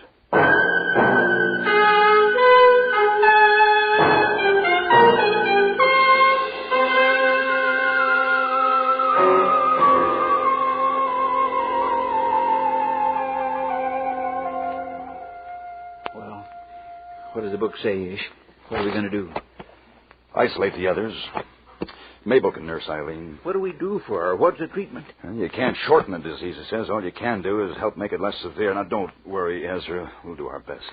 Eileen, she's so helpless. She don't understand. Yeah, but you move in with us.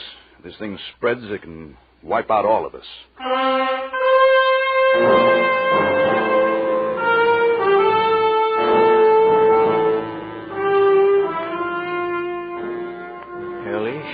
Another case. Who is it?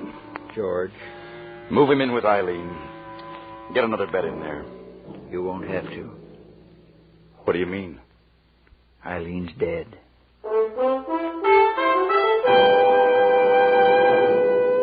This is the year 6, a year of disease and death. I went to the drugstores, walking the misty, dark streets of the city, armed with my medical text, my hammer. I raided the dusty shelves and the long, warm refrigerators of the pharmaceutical departments. The wonder drugs had long since rotted in their vials. Some sulfur was still potent, and I used it liberally. Yet case after case of typhoid broke out. Some lived, most died, including our firstborn. Our little community, upon which I had pinned the hopes of a new birth of mankind, had dwindled from 12 persons to 7. 5 adults, only 2 children. You've got to get some sleep, Ish. How many of us are left, Em? Count them for me. Ezra, George, Mabel. Our second son, Joey, and Ezra's boy. You and I. Oh, Em. And what's the good of starting again? We're being exterminated from the earth, every small being of us, so things can become green again. There are 7 of us, Ish. Once there was only me, and once there was only you. Alone and separated. There are still 7. Oh, Em. Em, what would I do without you? Go to sleep. Well, you won't make the mistake a second time. Won't be any looking back. We'll forget the trains that used to run, and the tall buildings, and the soft food to the earth. Back to the earth, Em. Back to the earth.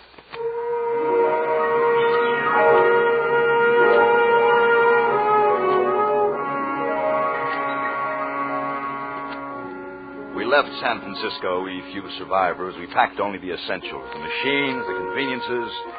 We left to the sun and the wind. From this time on, we'd work in the soil. The decay of the old times was behind us now.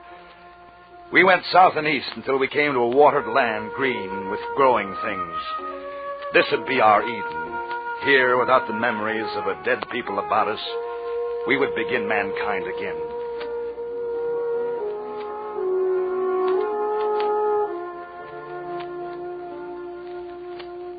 Come here, Joey. Yes, Daddy. Joey, here, sit down here next to me. I want to ask you some questions. Sure. Now, first of all, what year is this? Well, that's an easy question. The year 15. Joey, did you do your reading today? Yeah. Joey, there's something I want to tell you. You know, there were once a lot of people like us on Earth. Millions. You know that, don't you? Yeah. I read about them. They could fly. That's right. Well, someday there'll be millions of people again. And they'll fly again, years and years from now. But after I'm gone, there won't be anybody to show them the way. That's why I'm depending on you. Well, what am I supposed to do? Learn, read, study. You're going to lead them someday, Joey, after I'm gone. Don't let them go back. You don't understand. I think I do. Oh, well, you will. Oh, look. I want to show you what I made this morning. What is it? It's called a bow. The guns won't be good much longer. The powder will get rotten. Guns will get rusty. You can hunt with this, kill animals for food. Here, look here, see? I carved it out of willow. Then I strung strips of calf hide from one end of the bow to the other. And now watch this. See here, this is the arrow. That's fun. Let me try. All right, here. Like this? That's right. Now pull back. Hard. No. Hard. There. Now, let go. Boy, that's swell. Can I take it outside and play with it? Sure, but be careful with it. Hey, Billy, look what I got. Hey, Billy. It took thousands of years for man to pass from the spear to the bow and arrow. I've just done it in 5 minutes.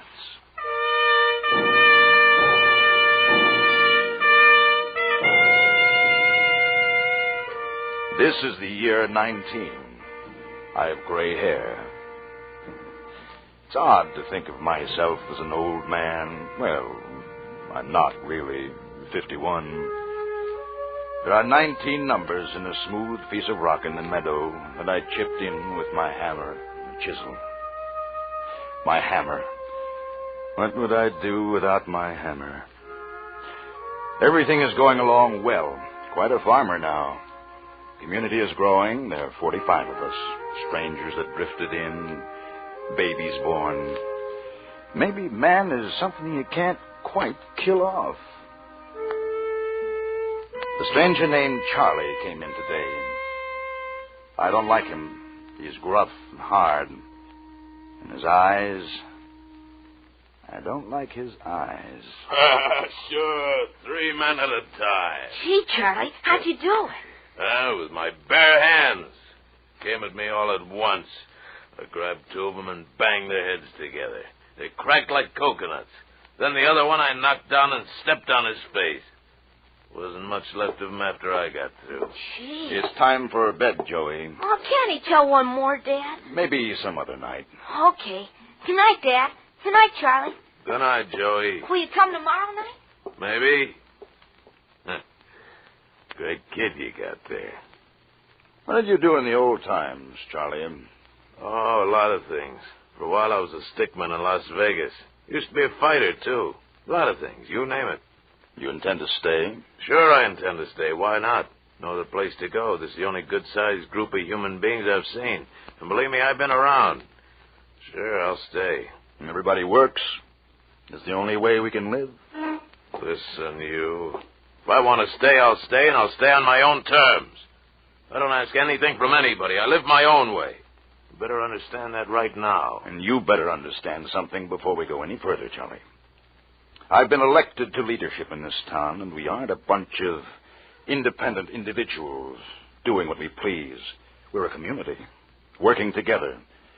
Either you accept that, or get out. We ain't gonna get along, Mr. Isherwood Williams. And I'm staying. Good night.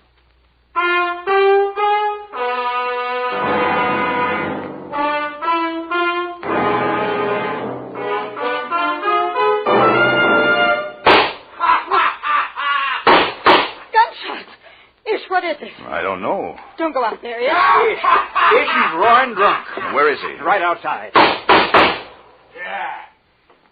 What's the matter? Are you afraid? Come on out. Ish, don't go. Well. The great Isherwood. Howdy, Isherwood. Down that gun, you crazy fool. Let go. Down. Let go of me, you.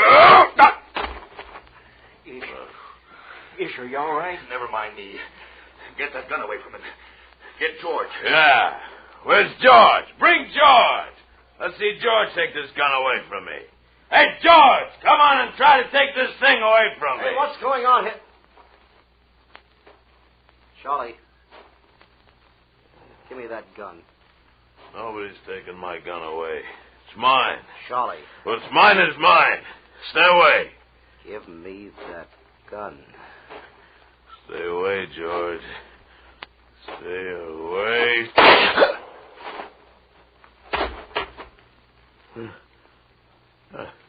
I told him to stay away. George. George!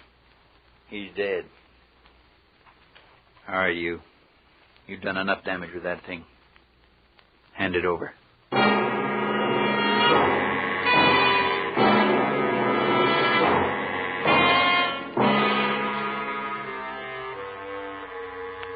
There's only one answer.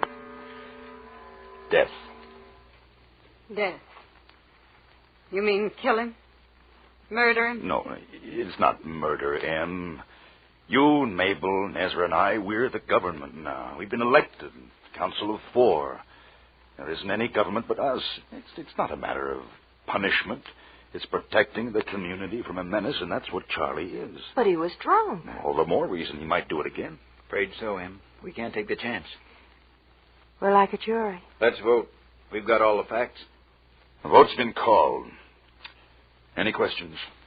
Is it right? Is it right to take a human life? To save many lives, yes, Em. It's got to be right. We'll take a voice vote. You first, Mabel. What do you say? Death. Ezra? Death. Em? Well, how do you vote, Em? Death. It's unanimous. We'll carry out the sentence tomorrow morning.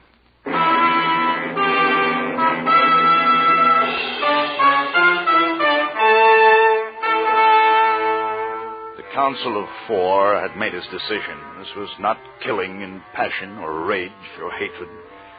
This was the deliberate and sane elimination of an enemy. Early in the morning, we tied Charlie to an oak tree. Ezra took Charlie's revolver. Charlie stared at him with childish disbelief. He gasped, slumped into his ropes, his mouth red with blood, his eyes swollen in death. The power of the new state was born.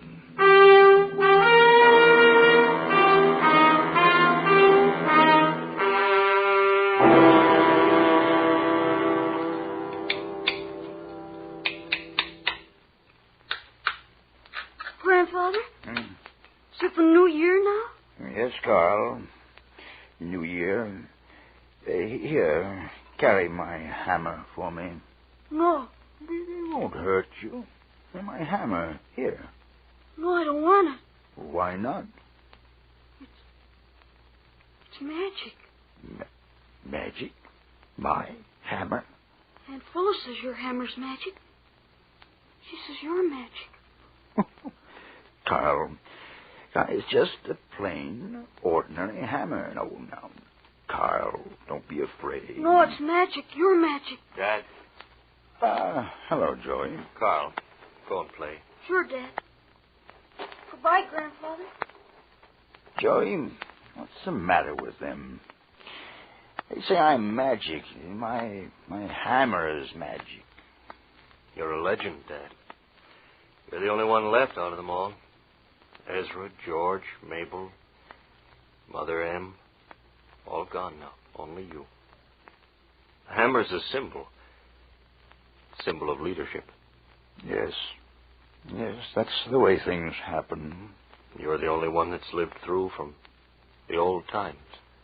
The only one. The only one. Joey. Yes, Dad? I'm old. Very old. And I can't see very well. Did I make the numbers clearly? Yes, Dad. 48. The year 48.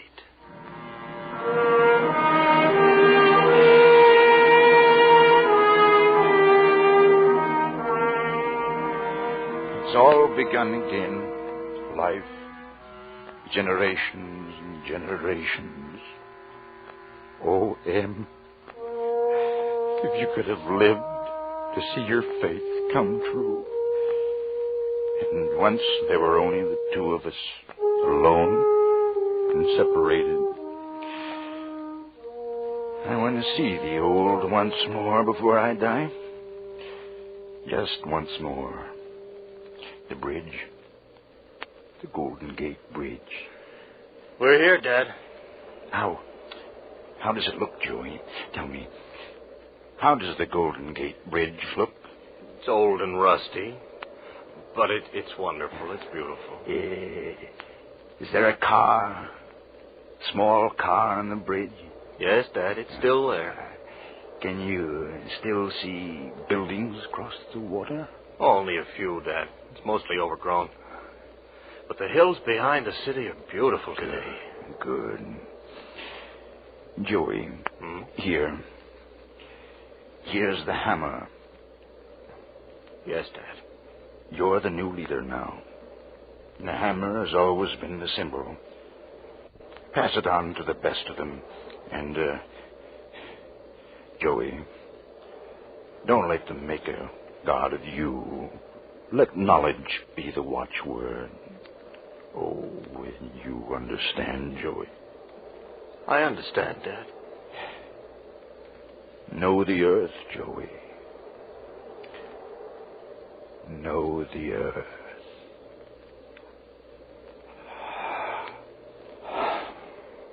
Dad. Oh. Men go and come.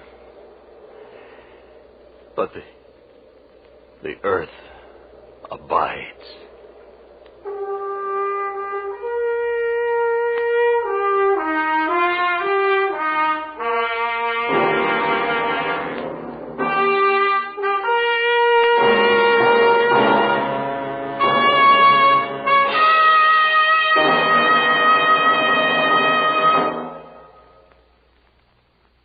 Escape is produced and directed by Norman MacDonald. You have just heard Earth Abides by George Stewart, especially adapted for Escape by David Ellis. John Daner was starred as Ish with Peggy Weber as M. Featured in the cast were Michael Ann Barrett, Parley Bear, Jeffrey Silver, Paul Freese, Lou Krugman, and Larry Dobkin. The special music for Escape was arranged and conducted by Ivan Ditmars. Stay tuned now for Make-Believe Town, which follows immediately on most of these same CBS stations. Roy Rowan speaking for CBS, where you spend an hour with Frank Sinatra every Sunday afternoon on the Columbia Broadcasting System.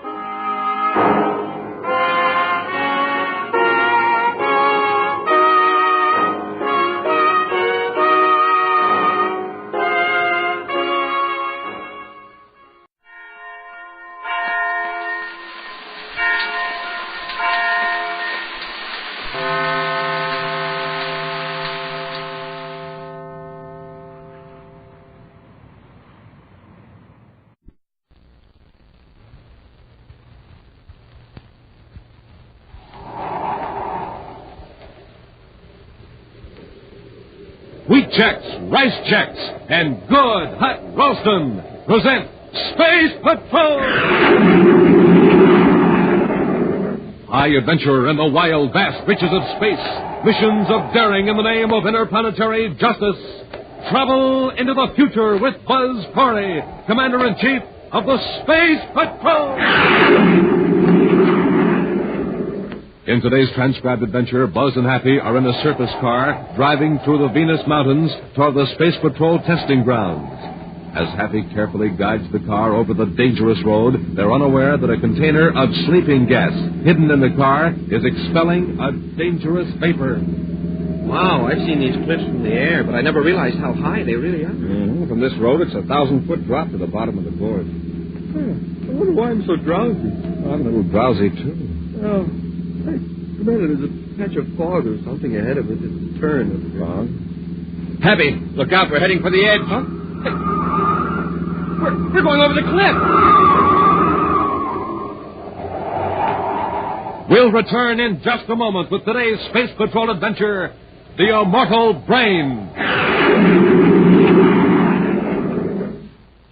Gang, it kept coming closer and closer, faster and faster. And now it's here. Yes, the day is here, right smack on top of us. The last day we can offer you the Space Patrol Projectoscope. The Projectoscope, the 6-inch rocket that flashes on and off like a real signal light. The Projectoscope, that blue and yellow plastic rocket that throws a steady beam of light like a real flashlight. The Projectoscope, the sleek, streamlined rocket that flashes 24 different pictures on the wall, one at a time. Pictures of Buzz, Corey, and Cadet Happy in 4 exciting Space Patrol adventures. Fun galore. But, gang, don't wait. This is the last time we can offer you the Projectoscope. Just buy a box of Rice Chex or Wheat Chex. Then, with your name and address, send 35 cents in coin and a Rice Chex or Wheat Chex box top to Space Patrol, Box 686, St. Louis, Missouri. This offer good only in the USA and may be withdrawn at any time. That's Space Patrol, Box 686, St. Louis, Missouri. And now, today's Space Patrol adventure, the Immortal Brain. Long before the era of space travel, electronic computers proved their worth. With lightning speed, they foretold the path of rockets and predicted the weather. In the 30th century, these amazing electronic brains supply information and guidance for government leaders and all major industries. The giant government computer on Terra helps keep the economy of the United Planets in balance. Although most privately owned electronic brains proceed in an honest manner to supply special information to business firms, one famous computer in Venus City, known as Future Incorporated, is operated mostly for the benefit of unethical investors by Anton McDermott. Right now, McDermott is in his office talking to a new client, Brandon Fergus. Oh, you've finally come around to subscribing to our service, Mr. Fergus. Well, I don't see how I can afford not to, Mr. McDermott. My competitors have been beating me at every turn. And at this rate, I'll be broke in 6 months. 5 months. What's that? Our computer gives you 5 months. Of course, now that you're using the information given you by Future Incorporated, that prediction will be revised. More optimistically, I'm certain. Well, I certainly hope so. You charge enough for your predictions. You'll find it pays, Mr. Fergus. Your competitors have. Yes, I know. I thought I was getting all the information I needed from this government computer. Well, that gives you the overall trends in industry and business. But we give you specific predictions for your own particular interests. However, the government computer is excellent for the overall operations of the Space Patrol, for example. Space Patrol? You've had an unpleasant experience with the Space Patrol, Mr. Fergus. Well, I had a nice, profitable arrangement on Jupiter last year. Commander Corey broke it up. He said it was illegal. Was it? Perhaps. But Corey just better not trust me again, that's all. You're not interested in my trouble. Well, let me give you a check for the first 3 months. Fine, Mr. Fergus. What's that you've got there? One of those new check projectors? Yes. It's shaped like a regular pen. See? You set the figures by turning those small rings on the shaft. I see. Then when you press the button on the end, the numbers and my signature are projected onto this specially sensitized check paper. Like this. Say, that's quite a gadget. May I look at it? Of course. Here's your check. Well, thank you. I'm sure this will be a profitable association for both of us. Oh, I hope so. You must have inherited your father's brains. Mr. Fergus, I consider that a very high compliment. Well, I mean it. Well, I'll be running along now, Mr. McDermott. All right, Mr. Fergus. You'll be getting your first report on Future Incorporated in about 3 days. Oh, Mr. McDermott, you understand now that I don't want to get mixed up in anything illegal. Of course not, Mr. Fergus. Goodbye. Goodbye.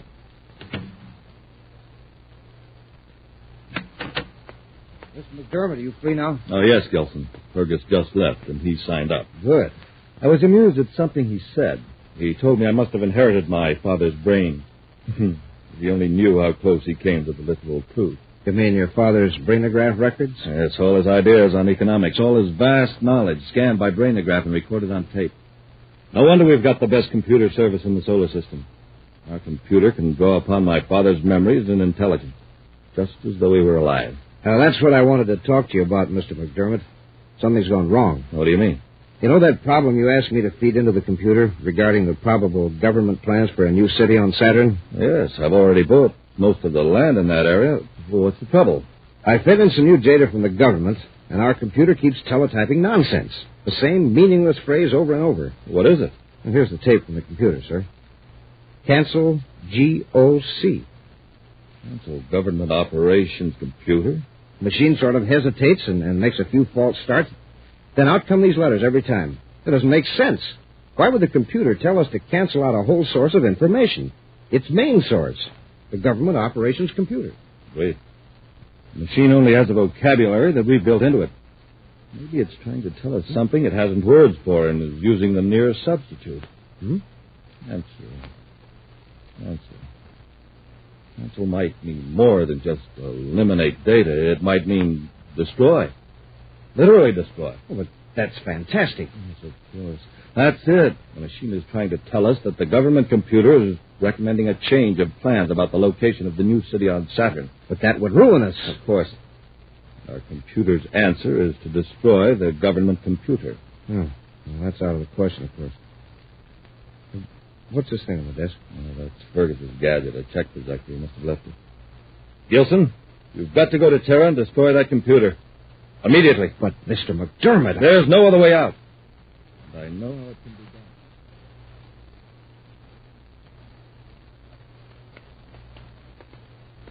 Straight down this aisle, Happy, behind relay panel number 68B. That's where the trouble started. Yes.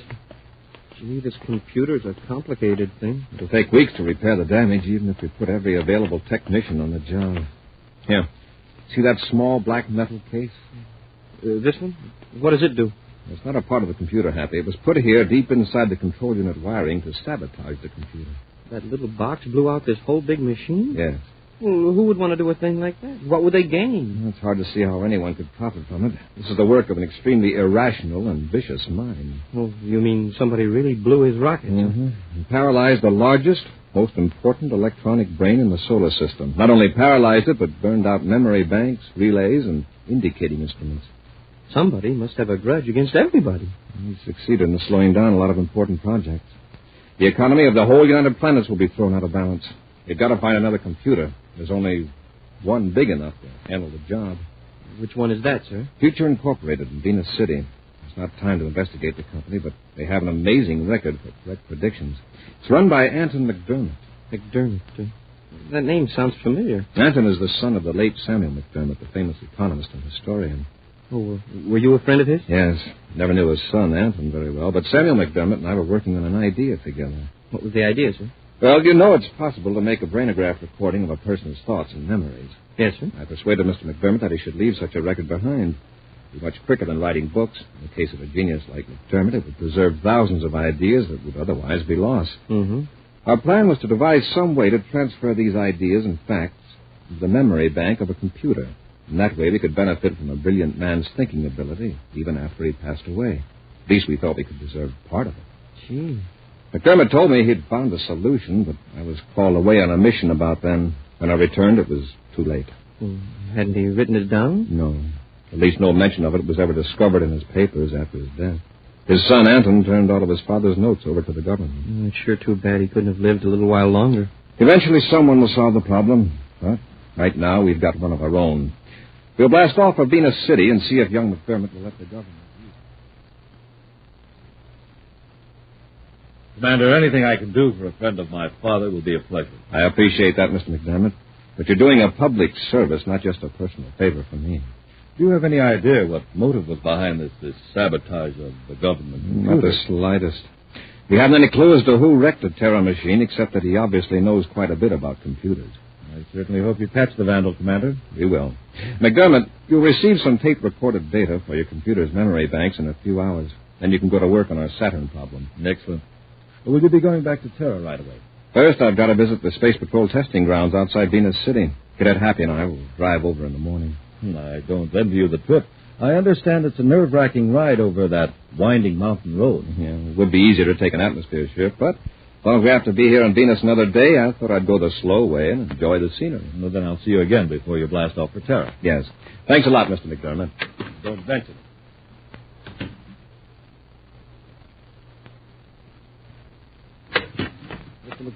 Mr. McDermott. Yes, Gilson, what is it? Something really is wrong with the computer this time. I think we overloaded it. What? Well, pardon my saying so. I don't think we should circuit in your father's memory banks. I think they're confusing the other circuits. How could they? Well, by introducing irrelevant data. 4 times it came through. Canceled CICSP. There's no significance to those letters as far as the machine's concerned. It's gibberish. It's very improbable they would have produced the same letters 4 times in a row unless it did have some meaning. CICSP. What meaning could it possibly have, sir? Wait a minute. Let's try grouping the letters differently instead of running them all together. CICSP.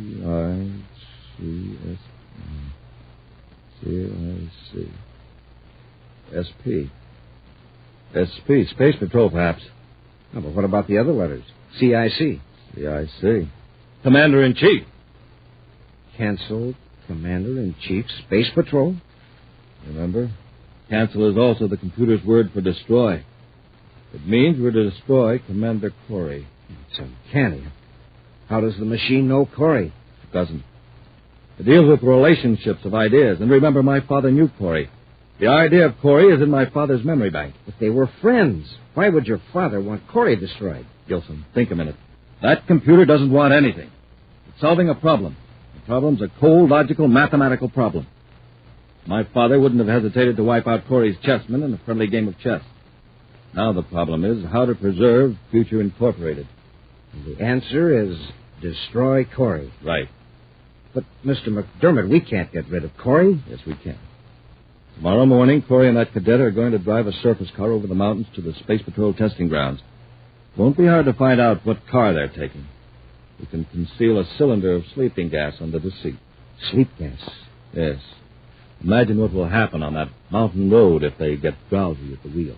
But the Space Patrol's sure to find the wrecked car. And even if it's smashed to pieces, the sleep gas cylinder's likely to be found. Yes, you're right. And they'd know it wasn't an accident. Then we've got to make the Space Patrol suspect somebody else. Wait, I've got it. What? This gadget Fergus left here, his check projector. And Fergus has a grudge against Corey. That's our answer, Gilson. If they find Corey, they'll blame Fergus. Come on.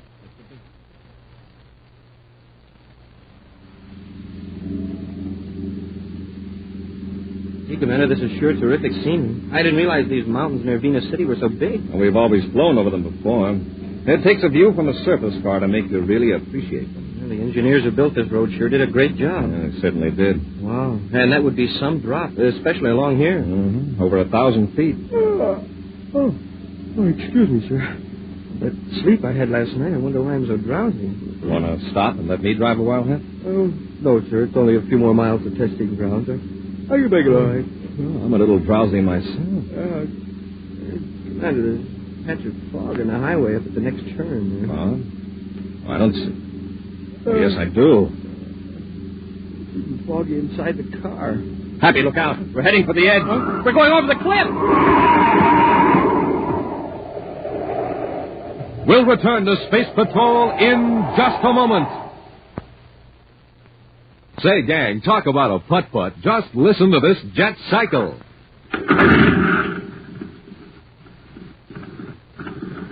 Yes, it's just a putt-putt, because all it has in it is ordinary fuel.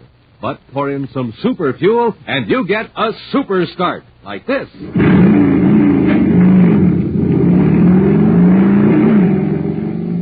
Wow, that jet cycle is supercharged now. Yep, supercharging takes just one thing, super fuel.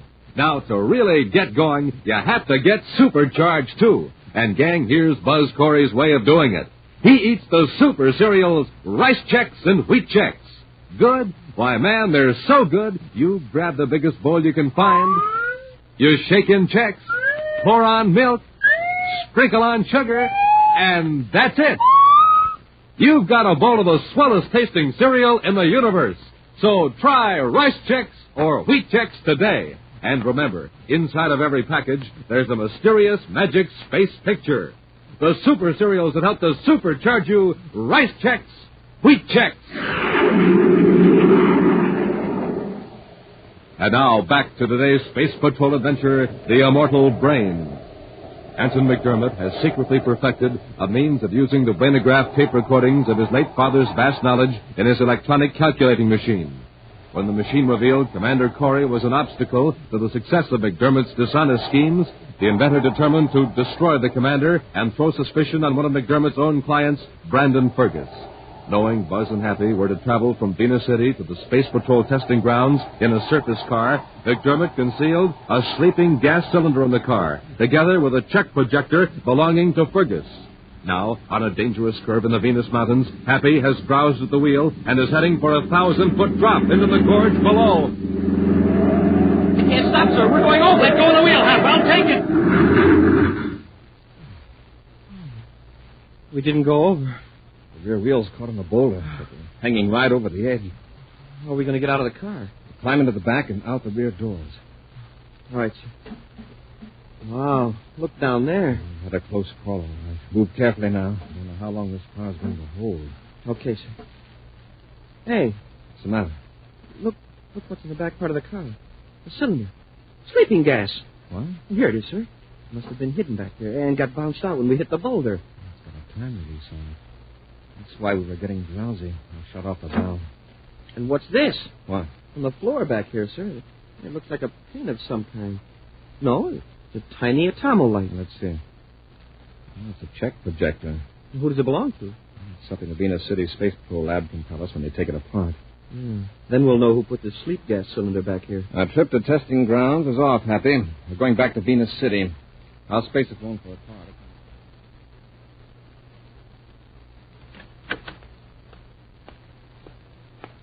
Mr. McDermott, here's an extract from that data we got from the government computer memory tape. Let's see it. Good, Gilson. It's printed up in government regulation form, just as I ordered. You want me to take it to Fergus? No, he's coming here to the office in a few minutes. I'll give it to him then. Oh, very good. Mr. McDermott, will it be absolutely necessary to go ahead with the rest of our plan? You mean doing away with Fergus? Yes. Of course, Gilson. We know that Corey and the cadet left Venus City for the testing grounds on schedule. That means that by now the sleeping gas has worked. and they've lost control of the surface car. Isn't the check projector enough evidence against Fergus? It might be. But if Fergus is later found with information that he could have stolen from Corey, it will provide a motive. However, if Fergus is given a brainograph test, he could prove his innocence. So, the only alternative is to give Fergus top-secret data, and then do away with it. How do we do that? When Fergus sees this information, he'll blast off for Saturn to take advantage of it. When he's out in space, his air supply will fail. We'll see to that. And the Space Patrol will have an open and shut case. Exactly. If they find his ship, they'll find the secret data on him. Their only possible conclusion is that Fergus stole it from Corey. Oh, that's probably Fergus now, Letterman. Yes, sir.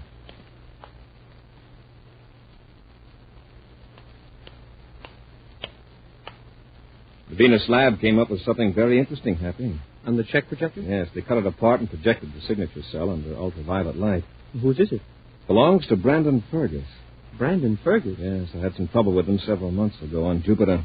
He was involved in an illegal transaction. I stepped in and broke it up. Well, then it must have been Fergus that planted the sleep gas cylinder in the surface car. Ah, it looks that way. I can't figure out a motive. As far as I know, Fergus has been sticking close to the law lately.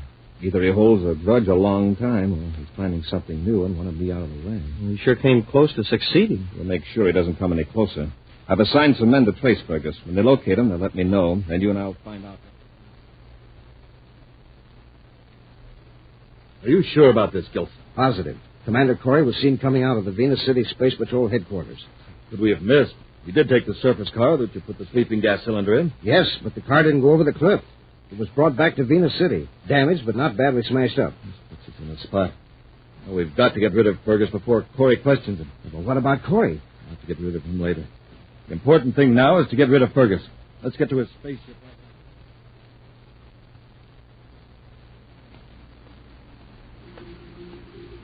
I just checked with Spaceport Operations Commander. Fergus' ship is on blast-off ramp 27. Good, Hap. According to one of our agents, Fergus has left his apartment, so he should be here at the spaceport soon. I wonder where he's going. I don't know, Happy. He must have decided to leave Venus City within the last few hours. He'd made an appointment with the doctor for a day after tomorrow and then canceled it. Well, then something must have Happy. come up. There he is, making his way through the crowd. Where, sir? He's heading toward Gate 6. Let's follow him. We'll keep well behind if he may be planning to... That ought to do it, Mr. McDermott. The air supply should fail about 2 hours after blastoff. Fine, Gilson. By then, Fergus ought to be so far from Venus that no help could reach him. Well, let's get out of the ship and get back to the office, sir. I'd hate to be caught here. All right. And now we've got to figure out a way... Oh, wait. What is it? Look, the starboard viewport. Somebody's coming toward the ship. It's Fergus. What do we do? Now, don't get excited, Gilson. I'll tell him I learned some new information. Yeah, but what are you going to tell him? It won't matter. You'll never have a chance to check the truth. Gilson. What's the matter? Who's following Fergus? The Space Patrol. Yes, Corey and his cadet. We've got to get out of here. Wait. This is a chance to simplify our whole problem. Come on, Gilson. Get into one of the aft compartments.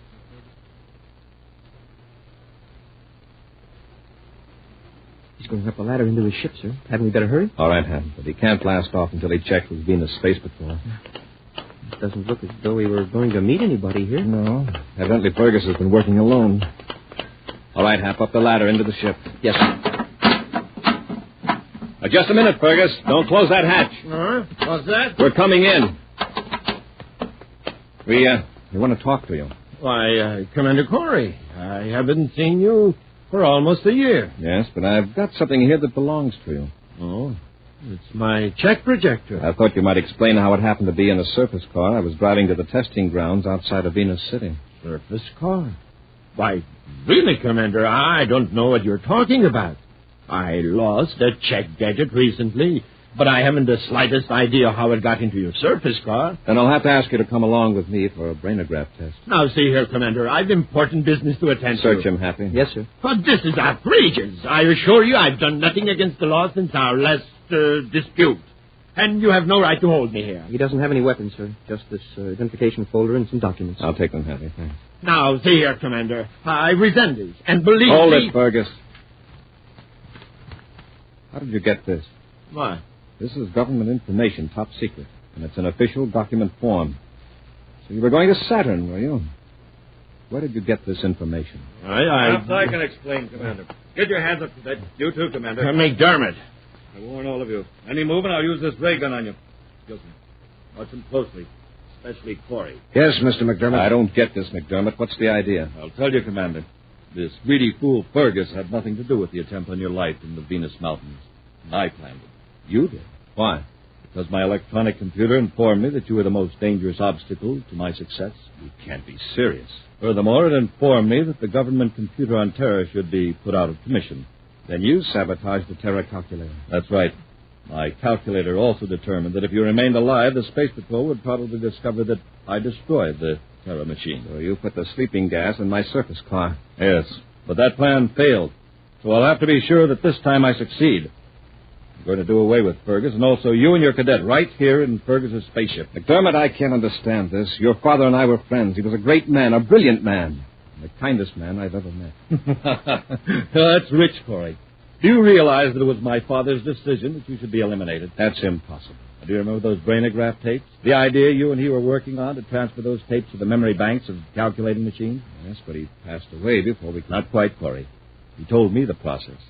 I'm the first man in history to add the contents of a human brain to an electronic thinking machine.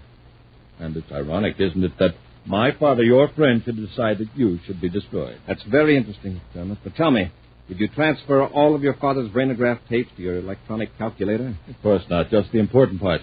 The facts, his reasoning processes. That's all I wanted to know, McDermott. Get Gilson happy. Yes, sir.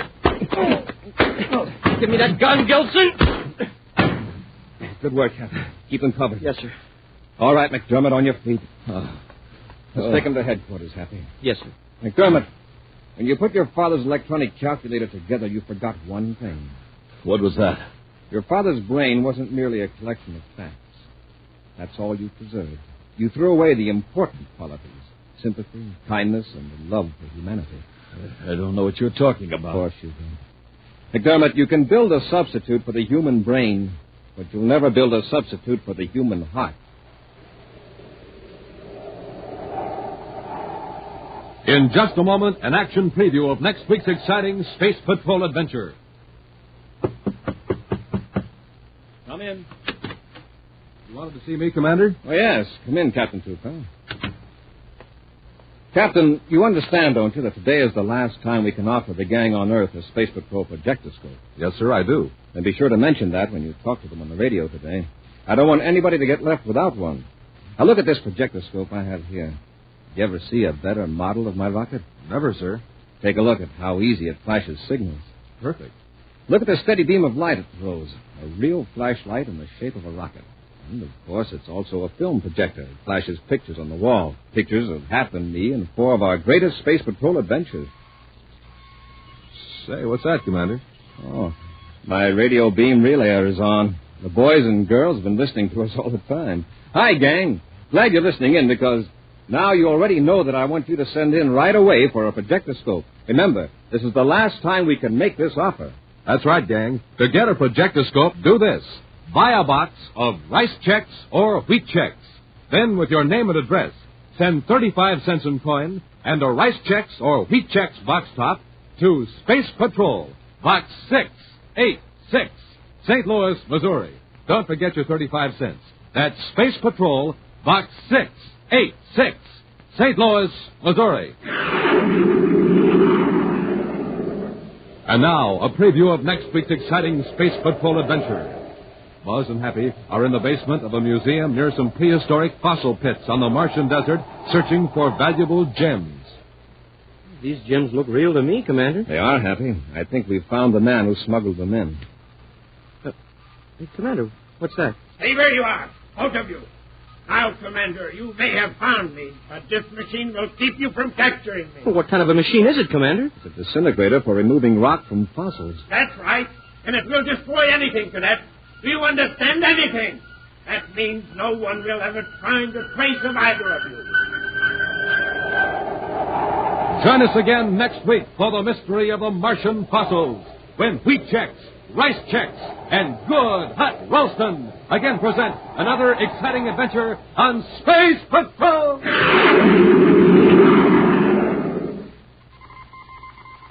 Special bulletin for boys and girls in Cincinnati, Ohio, Bridgeport, New Haven, and Hartford, Connecticut, and Providence, Rhode Island.